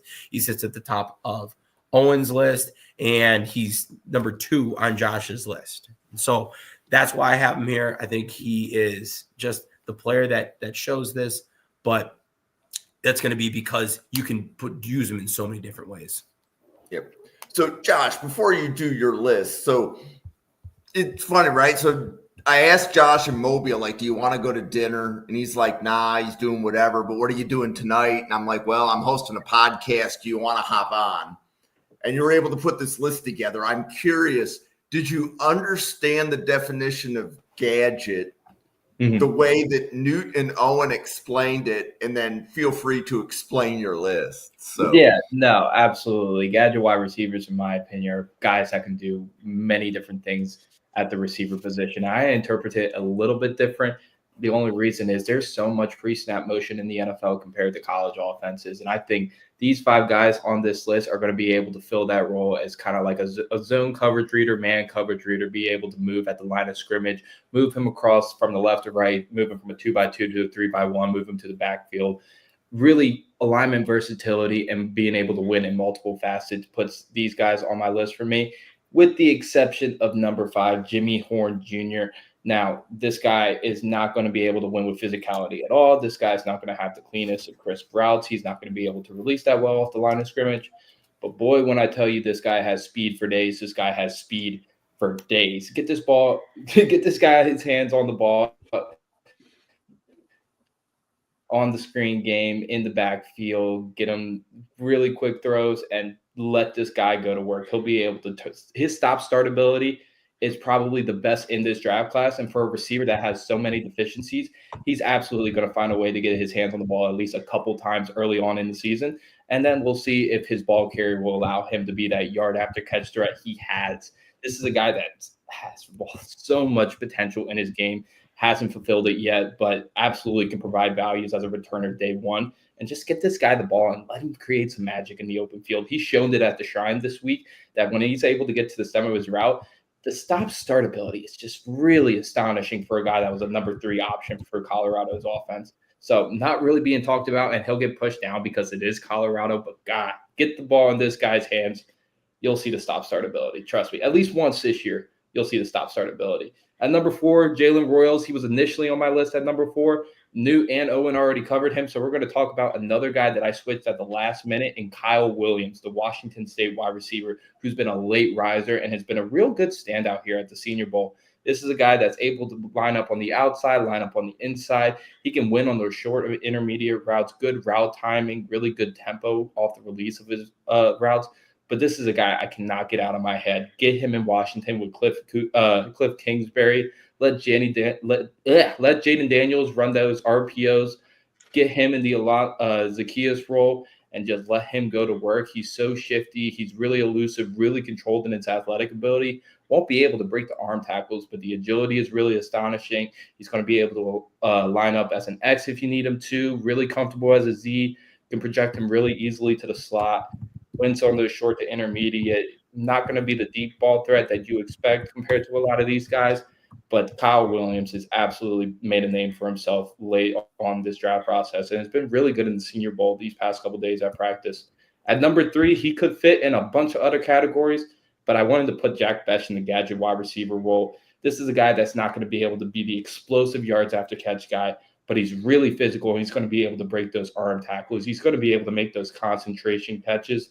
And the reason I put him in the gadget position, he started off as a tight end at LSU. So this is a guy that can line up in the slot, can line up on the outside, the guy you're going to be able to move along the line of scrimmage. Think kind of Puka Nacua. He's not Puka Nacua. He's not that athlete. He's not that explosive as Puka Nacua, or will he be that productive? But he'll be the guy that will be able to move across the line of scrimmage pre-snap, be able to be like, just imagine him in the Rams offense. Really good blocker. You can move him in line to tight end if you need to. You can move him as a slot. He'll be able to provide as a blocker there. And he'll win with physicality, tempo, all the above. He'll be a 50-plus reception guy right away in the NFL, and he won't wow you in anything. But God, is he reliable and solid. And he has absolutely played with a purpose this week at the Senior Bowl. At number 2, Savion Williams, obviously for all the reasons you guys have listed above. The only thing I'll say on Savion Williams that you guys did not touch on, you could put this guy in the above the rim category, because at that frame, I don't know exactly what his tested catch percentage is, even though he has really bad concentration drops and he's not a crisp or fluent route runner. This guy can take the top off of anybody. He can jump over anybody. He's really athletic. He's able to contort his body in so many different ways.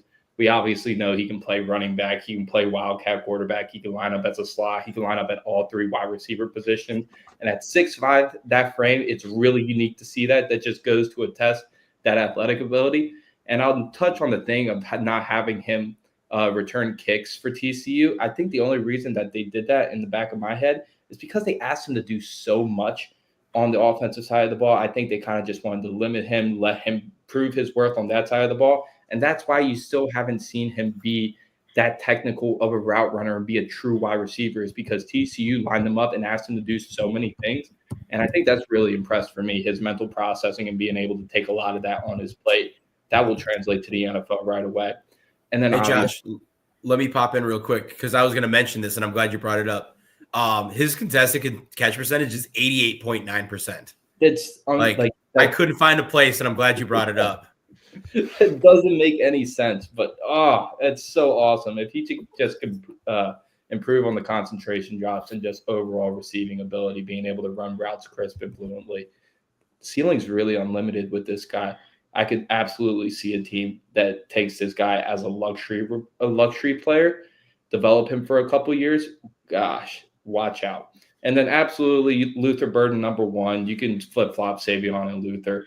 The reason I put Luther number 1, the yard after catch ability. Not only can this guy win with athletic ability and make people miss with his agility in the open field, such a strong lower body, able to break, like you mentioned, able to break arm tackles so easily. He's built like a running back, and he's able to play that wide receiver role, and it's really impressive. And he doesn't take a notch down as a receiver at all. He can line up on the outside. He's so comfortable on the inside.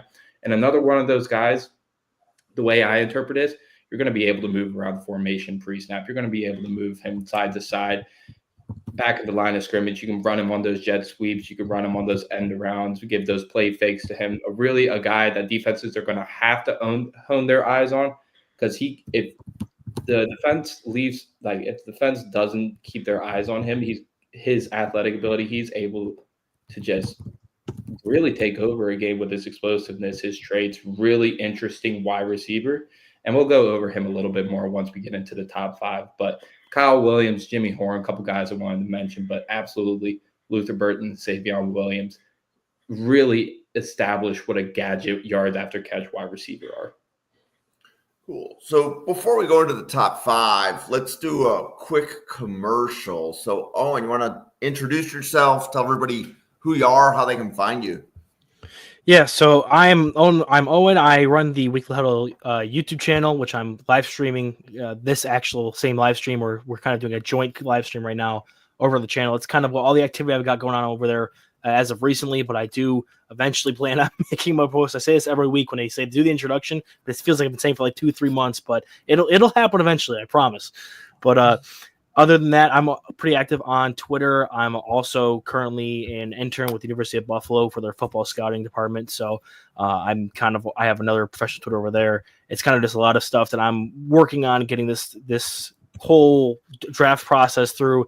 Is not only just to bring you guys great content, but it's also something I'm using to improve myself when it comes to like professional scouting and trying to build my profile for when I send it over to people, because I'm looking to get into that kind of realm for work itself. So that's kind of the kind of element I bring to this podcast here. Cool. New.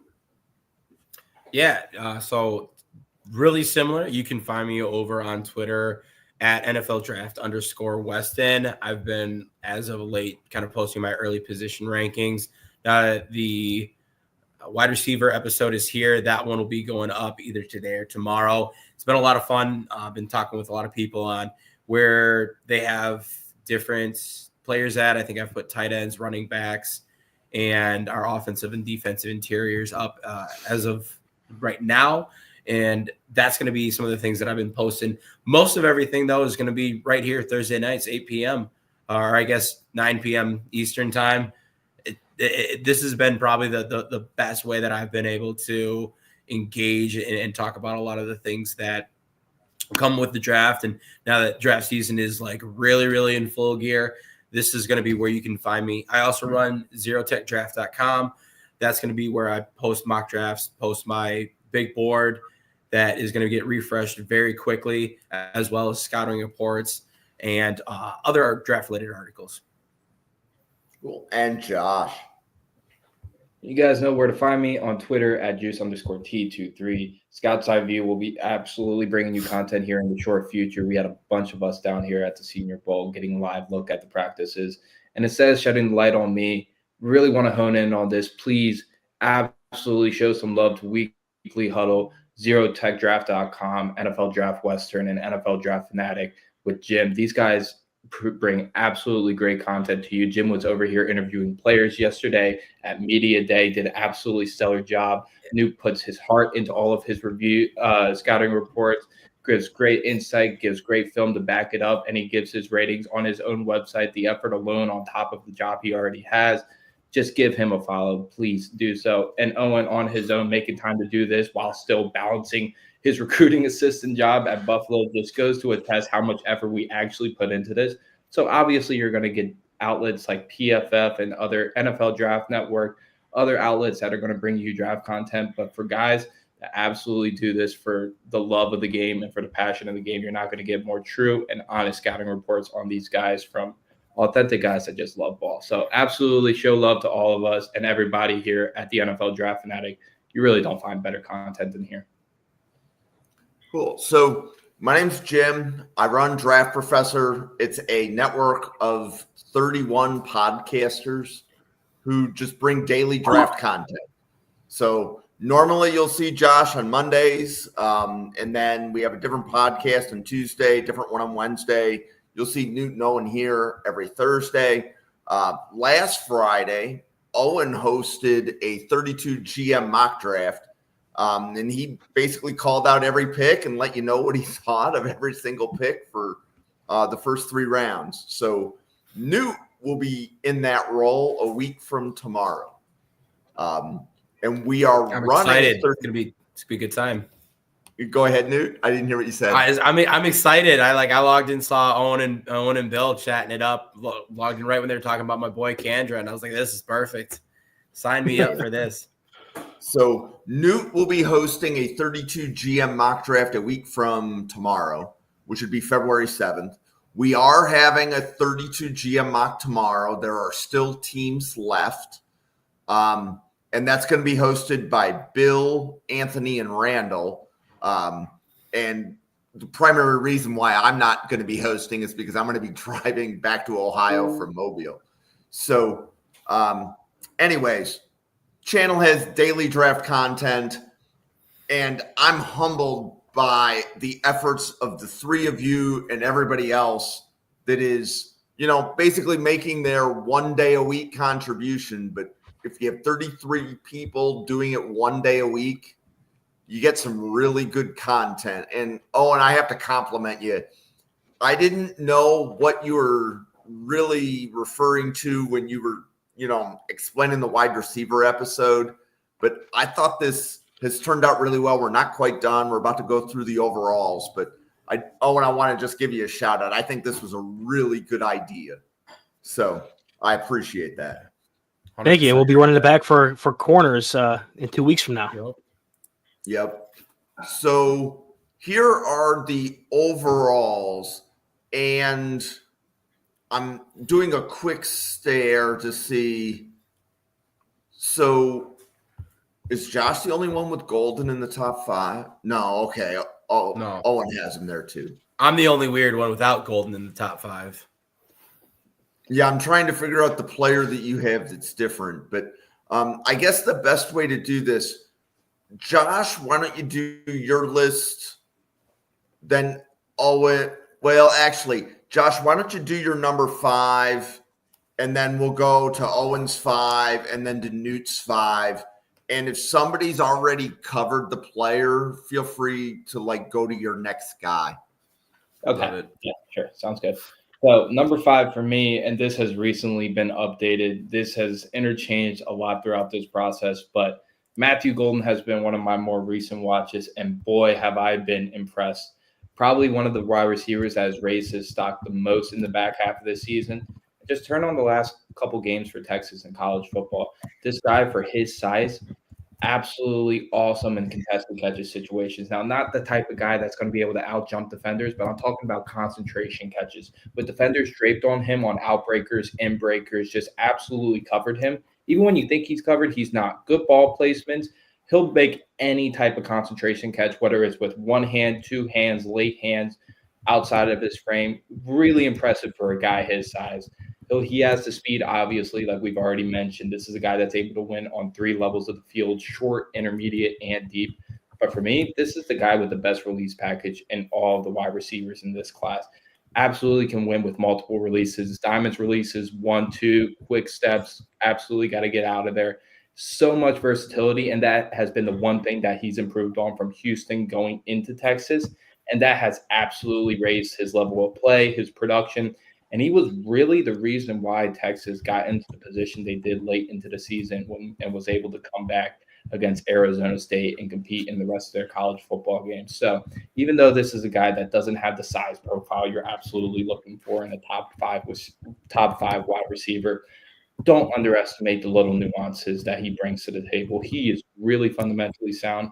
And for a lot of receivers that aren't as experienced, not experience is wrong word, as good as releases off the line of scrimmage, Matthew Golden absolutely takes the cake as the best release artist in this class for me. So that, along with concentration catches and the ability to win on 3 levels of the field, moves him in the top 5 for me. All right, yeah, and while Jim is going crazy in the comment section there, I'll touch on my number 5 here with Jaden Higgins, and I'll also make a quick mention because my number 4 was Matthew Golden, so I just want to add on a little bit to the end there with Josh, especially because Newt doesn't have Golden on his list. That'll be the last little note we have on him. But we're here. I'll do Golden first, just so that way we can get it out of the way, and then we can parlay Higgins into talking with Newt there. But we had a question in the chat about from Brandon about what kind of wide receiver that he's looking for when it comes to who the Houston Texans should grab. And the guys 4-1 for me are all guys who have true first-round grades. Jaden Higgins is the first one out that doesn't. And Matthew Golden is kind of on that borderline where I still would lean towards that just because I think I love his ability to separate on routes. He has some juice where some other guys I think who excel in that kind of short to intermediate area with the route running, they really lack that kind of high-end burst or don't have it all in the contained package. I do think his releases can get better, but if you're looking for a player for the Texans who can be that complement number 2 wide receiver, and that's really where I think Golden is going to fit well as like a top tier number 2 wide receiver in the NFL, where he can win with the routes. He could be a guy who's reliable in the catch. You have Nico Collins on the outside being that kind of dominant, big-bodied number 1 receiver, and you have Tank Dell hopefully in the slot for them, where you have a guy like I can't remember his name, Alabama receiver who beat cancer a couple years ago. Mechie, yeah. So you have Mechie, can also be a slot option for you. And you can have Golden on the outside in the kind of Z receiver position where he can be just your reliable number 2 guy who still has a little bit of juice but can really win whenever you need him to. So I feel like that's my favorite pick there, especially staying in state with Texas and Houston player and Golden. So I really love that for the Texans. Moving on to Higgins, who, like I said, was my first guy on this list who doesn't have a first-round grade, but is knocking on the door of it. Higgins, for me, I know we talked about him a little bit earlier in the episode. We talked about all these guys really earlier in the episode, but for me, for Higgins, he's a guy who I threw on the tape and was surprised by how much I loved his movement. I want to shout out my favorite thing about his game is his release package off the line of scrimmage. I absolutely love the way he's able to kind of set corners up and win, and he knows where he wants to go and where to set these wide receivers up to be able to attack the area of the field without having much to worry about them having to cut off his area or rerouting him, even though he can't handle physicality. The only thing I think keeping him out of the first round for me, despite him being really good route runner, has some speed, but nothing too crazy. He's got that long-legged 6'4" speed where he's able to eat up ground despite not being able to run like a 4.4. I think the only thing that I really don't love about his game is that he does all of his damage before the catch. I don't really love him as a post-catch receiver. But I mean, he does great stuff before the catch. I can't knock him for anything outside of that. And then with his hands, I think he has good hands. I wasn't too worried about the drops on film, but with some of the stuff, and what I really do like to factor into hands when I'm grading them out is not really how many drops you have. If it's above like 6 or 7 in a season, then we start to get concerned. But when it's in the area of like 3 or 4 where you can kind of notice it, you look more into the technique. And with Higgins, I feel like even though he does have some strong hands away from his body, he does often like to tend to bring it in and catch it in his body a little too much for me. So I do think if he can work on that a little more, and if he's able to find some way to unlock a bit more explosiveness and creativity as a player with the ball in his hands, I think I'd easily have him in the first round there. No, I love that. And I just want to piggyback off that really quick because I really do like Jaden Higgins a ton. I'm a little salty. I didn't get to talk about him as like the intro piece, but I think Owen did him really, really good justice. I think the piece that I would say is just maybe a little bit different is I think his hands are exceptional. Like his drop percentage is 2.2%, which is like top 5 of most of these guys we're going to talk about. Really, really good with that. But there was a clip of him making a touchdown catch versus Iowa where he rips the ball right out of the cornerback's hands. And I think just looking at that, him at the catch point, that's why I had him sitting number 2 above the rim. He is going to come down with that ball more often than not. I do get him bringing it in, and I totally understand what Owen's talking about there. And some of those technique things, I think he can definitely get cleaned up. But I think him just at the catch point, he's phenomenal. That's why he sits pretty firmly at my number 5 spot. Kind of snake it up to number 4. I feel awful right now because I'm talking about Josh's guy. I'm going to try to do him justice, but Emeka Egbuka is going to be my number 4 receiver. He sits right now just outside of my first round grade. He's number 23 on my board. So it's not like I don't have him in my top 32, but I've got him first round grades for me start at 8. He's at 7.9, quite literally. So he is like right there knocking on the door. And I think the biggest thing for me that and Josh disagrees with me, and I love hearing this because I think it's phenomenal, is I don't think he offers that true X-star receiver potential, but I'm excited that Josh is looking to prove me wrong for this. And it's definitely something that, if I can get convinced of that, then hell yeah, let's pop him in the first round because he does everything else so incredibly well. Changes direction extremely well. Creates separation based on that. His athleticism is really well, is really good, especially for his frame. He's 6'1", 205.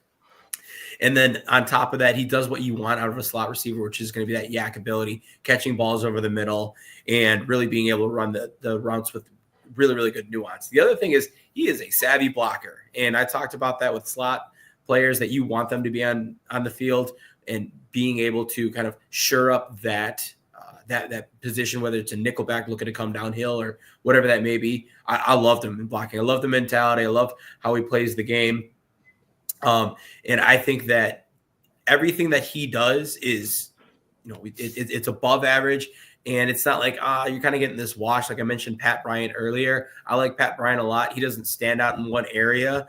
Pat Bryant is going to be the guy that, like, he does okay in all those areas. Emeka Egbuka is the guy that does good in all of those areas. And he's a really well-rounded wide receiver for that. But yeah, that's kind of where I see him fitting in. Like I said, number 4, number 23 overall on my board, and just like knocking on a first-round grade. So love him as a player. think it's absolutely disrespectful that Owen leaves him off his list. In fact, I'm going to boycott. Podcasting with Owen moving forward, because this is slander and I won't stand for it. I will get out of the way to let Josh get in, because I don't have Buka in my top 5. I genuinely, just to shout him out, because Bill was in the chat earlier, he's not even my 6th player. I would be Iomanner, or a Humaner, however you say his name. But I do like Buka. I just have more of he's more of a slot guy. I think he has good athleticism, not the best, but I could be missing it. I know I'm definitely lower on than the two of you guys, but I'm really curious. I'm just gonna cede my time and let Josh come in here, especially because of how high up he has Buka. I'd love to see what he has to say about him. Yeah, no. So obviously, compared to consensus, a lot of people are not going to have a Buka wide receiver 2. For me, this is the reason why I have a Buka wide receiver 2. You guys hit on all the negatives that you have on him. Yes, he is looked at as only a slot receiver. Yes. Will he be the best as an X receiver? No. Will he be solid? Yes. But when I'm looking at all around wide receiver skill set, there is not one thing that Emeka Egbuka does not do good at the wide receiver position. He has been overshadowed for the past 3 years because he's always had a number 1 to play with. And that's something we'll talk about with these 2 through 4 receivers. Besides the exception of if Tetairoa McMillan can get over some of the natural deficiencies he has in this game, these 2 through 4 receivers for me are going to be awesome wide receiver 2s at the next level that need somebody else alongside of them to not have double coverage on them and able to work one-on-one and really make their mark as a true reception receivers in the NFL. But Emeka Egbuka, for me, the versatility he brings, the consistency year in, year out, really good concentration at the catch point, solid release, good separation quickness in the short intermediate parts. He can win over the top as well. But when I think of a guy like Emeka Egbuka, he's not Amon-Ra St. Brown, but get Emeka Egbuka a speed receiver, one of those X like Jameson Williams on the outside, and I promise you Emeka Egbuka is going to be able to win over the intermediate parts of the field better than anybody in this draft class, and I will stand on that. He will make so many just quality move the chain receptions.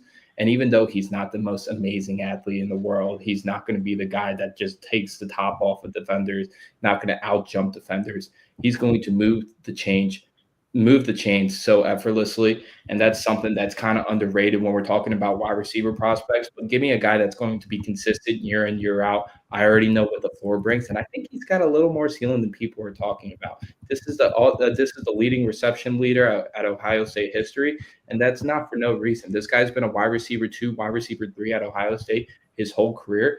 But the intangibles for me, mental processing, toughness, his ability to sit down in zone coverage, be a quarterback's best friend. When you talk about reliability from the receiver position, besides like Travis Hunter, for me, Emeka Egbuka is the most reliable receiver in this draft class. And with a draft class that we're trying to push receivers up the board because it's not really up to the receiver class of last year. And that's holding a high standard. There's not going to be a receiver class of last year. But I want a guy I know exactly what I'm getting, and I'm going to get a starter year 1 and a starter for multiple contracts. And that consistency for me is why I have Egbuka as wide receiver 2. So that leaves 3 receivers left on the board that all of us have either top 3 or, for me, Luther Burden number 4. But these are the consensus first round guys and have been throughout this whole entire process.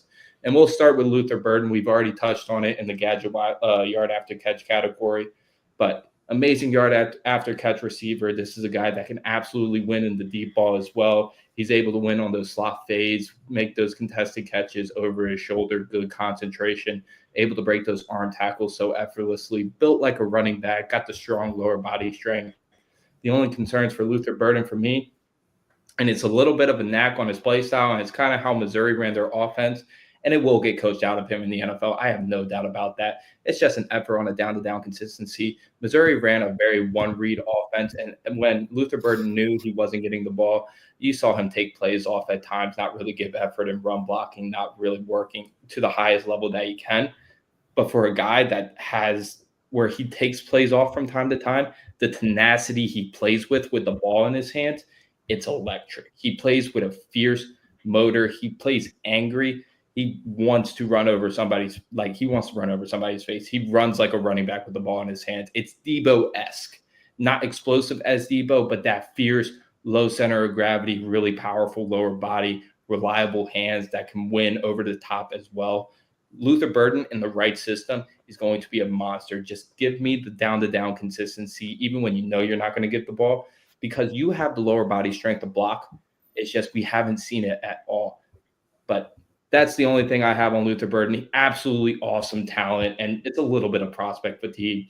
But don't get it wrong. Everybody's going to be knocking Luther Burden just because we've been talking about him for years now.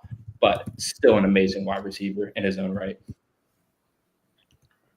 Yeah, and I think I echo a lot of what you said about Luther Burden, especially we've talked about it to death now, but I mean, even as much as we've talked about it in this episode with his run after catch and ability to break tackles and make magic after he gets the ball in his hands, it still probably wouldn't be enough to do justice to how good he actually is at doing that. The only thing I have pulling me back from Burden, I think he does well to create separation with his athleticism. He has good route running skills. I think he's an all-around player, and having that kind of elite element to his game with the run after the catch. The only thing I am currently have given me pause and why I don't have him higher than I do now when it comes to, I mean, I don't know if he could do enough to pass McMillan or Hunter on my board, but something where I have him kind of in that mid pack of the first round towards the end of it, grade wise, is because I don't love his release. He has quick feet and he shows ability to get off the line of scrimmage with some good explosiveness, but there were times where he was introduced with press and kind of some more press techniques. Some players got physical with him. He was most of the time able to out athleticism these guys and these players at the college level who aren't like going to be studs in the NFL, who have the size and excel with those physicality. They also aren't that great of an athlete. But you go into the NFL level, you see him go against a guy who has the ability to play with some good physicality and also be a great athlete. I'm a little concerned about him on the outside against those level of players, at least right away, until he can better that technical side of it. But that's like nitpicking what I can find about what his game I don't love. And if he can round that into form, there's no doubt I don't think he could be borderline on a top number one wide receiver in the NFL. I think Golden, I'm comfortable with him being a number two. If he's going to be a number one, you'd always be looking for a better. Somehow he's not super elite, but he can definitely fill that role. Same with Higgins. I think they're going to be guys who can be really good number twos. Burden is the first player on this list that I can see has that potential to be a number one in the NFL. You want to talk about T-Mac, or do you want me to talk about Burden? You can go ahead and talk about whichever guy on your list you want. All right. Love it. Love just taking the reins away and going from there. Let me just round out Burden. I'm not going to add a ton more because I think that Josh and Owen said it really well. I think that if you kind of scrap a lot of those things, and I love the last point that Owen made of, his season and some of the deficiencies and some of the strengths he has, this guy is an athlete, and that is going to make him be a very intriguing prospect, and one where even though he's not in that top 5 conversation like we thought he might be flirting with at the beginning of the season, he's not falling out of that top 20 because he's going to be that explosive athlete that you can, number one, do a lot with, put the ball in his hands. He is dangerous. And with some of those coaching pieces that Josh was talking about, he's got the ability to be a really, really good player at the next level. So just one of those pieces I wanted to add. I've got him right now at number 10 on my board overall. So I think he's still going to be a premier talent in this draft. I really, really like Luther Burden III. I'll go with T-Mac, so I don't have to talk about the unicorn first. With McMillan, I have Hunter, McMillan, and Burden, like just boom, boom, boom. I think that all three of them, and the kind of the funny thing about doing this, when Owen thought about it, was like, I could see an argument for any of those three to be your number one receiver because they all do something so different, which was really the essence of this. And they're all built so incredibly different. And T-Mac being, what is he, 6'5", 212, yet to be seen if that's going to be like exactly where he's at, but I think that's where Arizona had him listed. He has that freaky frame that you look at and you're like, man, if you can use it appropriately, you're going to be good. And lo and behold, he can use it appropriately. He's a long strider that can get downfield and be that deep threat. I mentioned it already that I was kind of flirting with that because he has the ability to stretch the field. You look at his ADOT, his average depth of target, it's 13.7 yards downfield. Part of that does come because he's not a short area quickness guy. He's got too long of a frame. He's not going to be able to make those short, abrupt cuts. That's not his game. He is going to be your outside Z receiver. He's going to be a guy that you're like, hey, toss the ball up, let him get to it. But he's still going to have that solid top end speed, not like blazing, but solid top end speed to create some separation and be a threat down there. He has actually pretty good route running ability given his size, where he's able to create separation in ways that a lot of guys at this size cannot. I love him kind of, once again, in that mindset of an above the rim guy. He's got big, strong hands. At 6'5", like you're talking about a guy that can probably put 2 footballs in one hand, hold him and walk him around the park for the day, because he's just going to be able to engulf that. And it's going to be something that really, really benefits him. And then the one thing I would have that outside of like that short area quickness is going to be his frame. Luther Burden is 5'11" and he's 208 pounds. And the illusion him being built like a running back was made. I think it's a really good illusion. Tetairoa McMillan is 6'5". That's 6 inches taller, and he's 212 pounds. That's 4 pounds heavier. So, like, if you start to look at that, you're like, wow, those guys are built extremely differently. He's got to add some weight to his frame. There's no getting around it. Right now, I think he needs to add another 5-10 pounds just to be able to use that above the rim ability. I like him where he is at this spot, but I think he can really unlock that next gear because I don't think you're not talking about a guy that's like losing that ability to be quick in the short area. I think that with him, he's still going to have that long speed if he puts good weight on, and he's going to be able to take that next step at the NFL level where cornerbacks and DBs are stronger, and you have to be able to match that. So mass on his frame is going to be able to do that. Love Luther Burden. Love T-Mac. He's number 6 on my board overall. He does not have a blue chip grade on him. He gets bumped up a little bit higher because in my mind, he's a premium position. I definitely could see him as the first true wide receiver off the board, depending on who takes Travis Hunter and what they plan on doing with him. No, absolutely. I think T-Mac, in all likelihood, will be the first receiver off the board. And this is a guy that we obviously know what his strengths are. This isn't finished product at all by any means, but this is a guy that has that Mike Evans potential. That guy could absolutely take the top off on those streak routes. Elite hands, but you hit on a new. He needs to add a little bit more functional play strength. And that's the reason for that is because he can get bumped off his route quite easily, especially for a guy with not a real nuanced release package.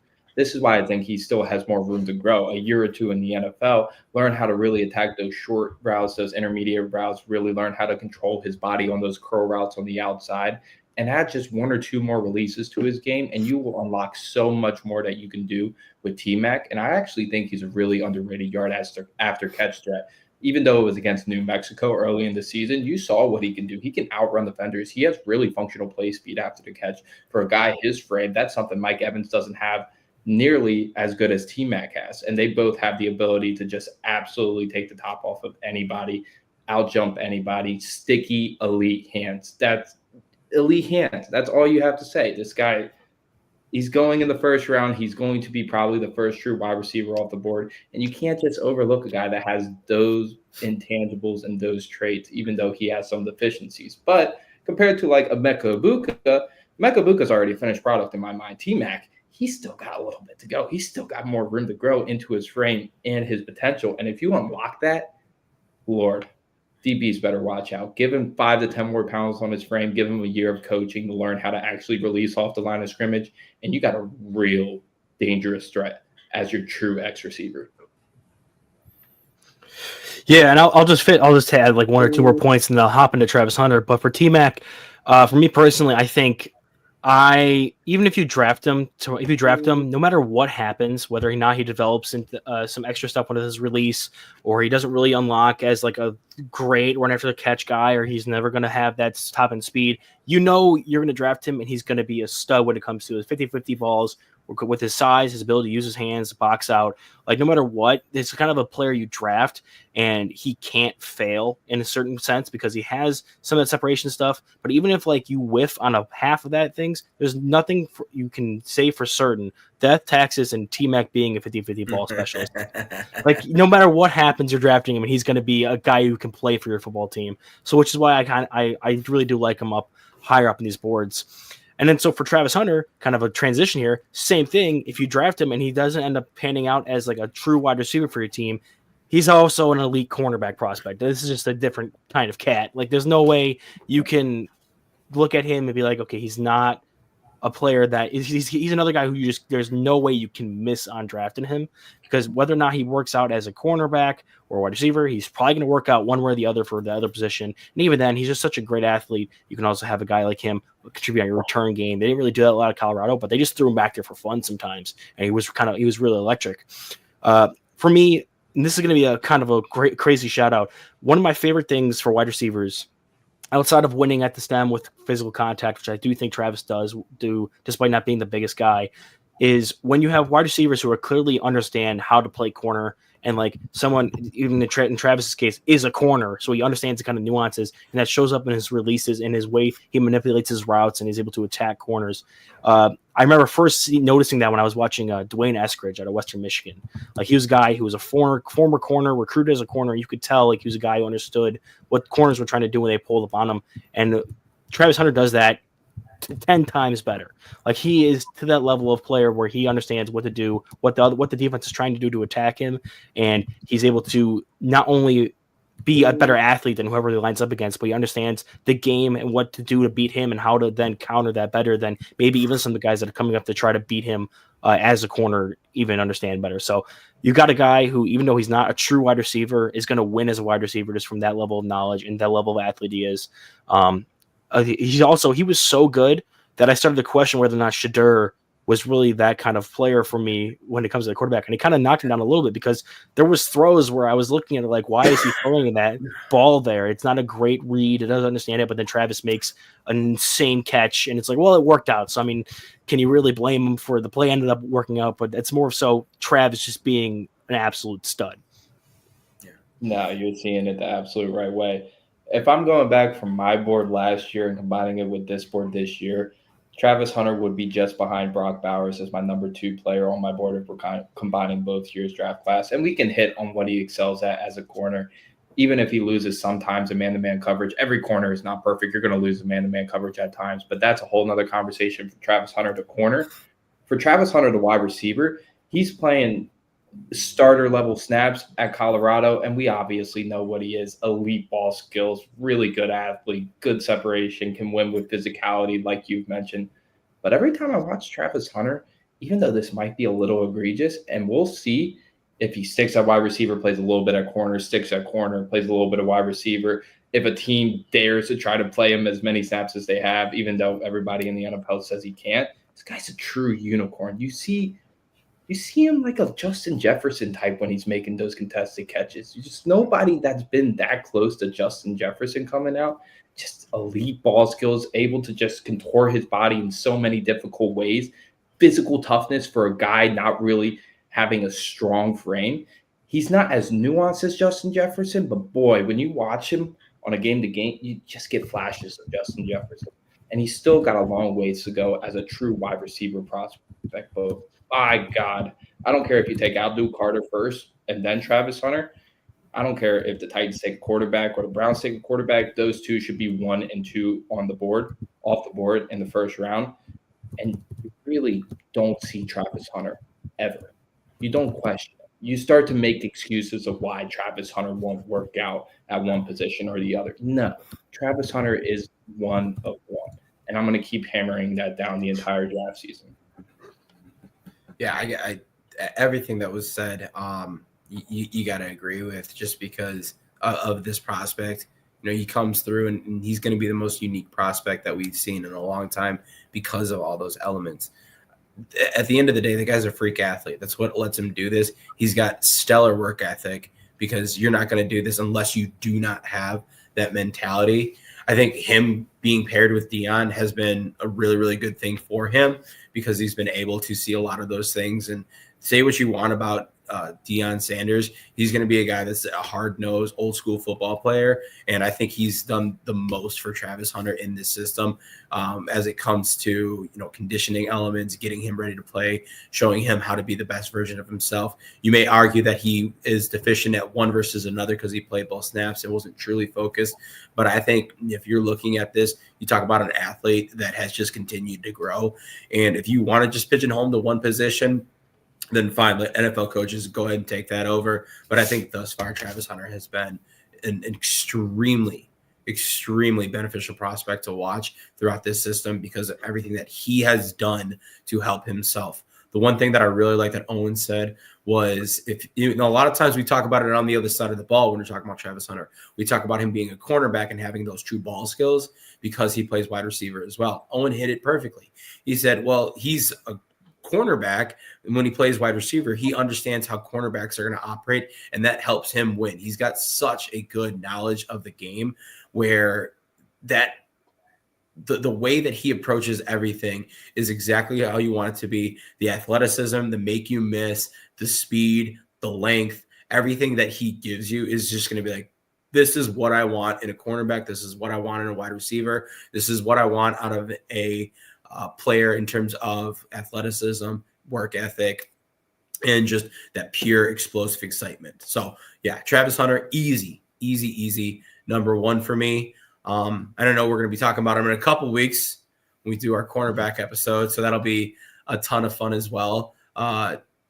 Spoiler for me, you're going to hear his name near the top, but it's a guy that like you don't see this, and like I hope that like all of us are taking a second to like step back and appreciate this, that like what we're going through in the draft process is like this. You just don't. So yeah, that's Travis Hunter for me. Absolute freak. I agree 100% that he should be number 1 or 2 on everyone's board. For number 1 player on my board easily. Yep. So we should we could probably stay here and talk for a while. We should probably get ready to close this up. Just to remind everybody, on next Thursday, it's going to be an Ohio State podcast. So Owen and Newt will be discussing all of the Ohio State prospects in the draft with an Ohio State podcaster. So that should be a lot of fun. And then the week after, Owen and Newt will be doing a cornerback big board with somebody from the 33rd team. I believe it's James. I wish I remember. What was that? James Foster. Yes, James Foster. Thank you for reminding me of James's last name. So James Foster will be on to do a cornerback big board episode, and that will be 2 weeks from today. So on behalf of the 33 podcasters at Draft Professor, for Owen, Newt, Josh, myself, thank you very much for watching. Have a great Thursday, and we'll see you on a podcast again tomorrow.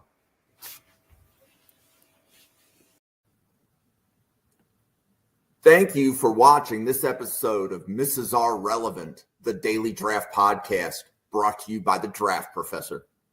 Please follow the Draft Professor on X at NFL Draft Fanatic, no I in Fanatic. Please follow the Draft Professor channel on YouTube at NFL Draft Fanatic, no I in Fanatic.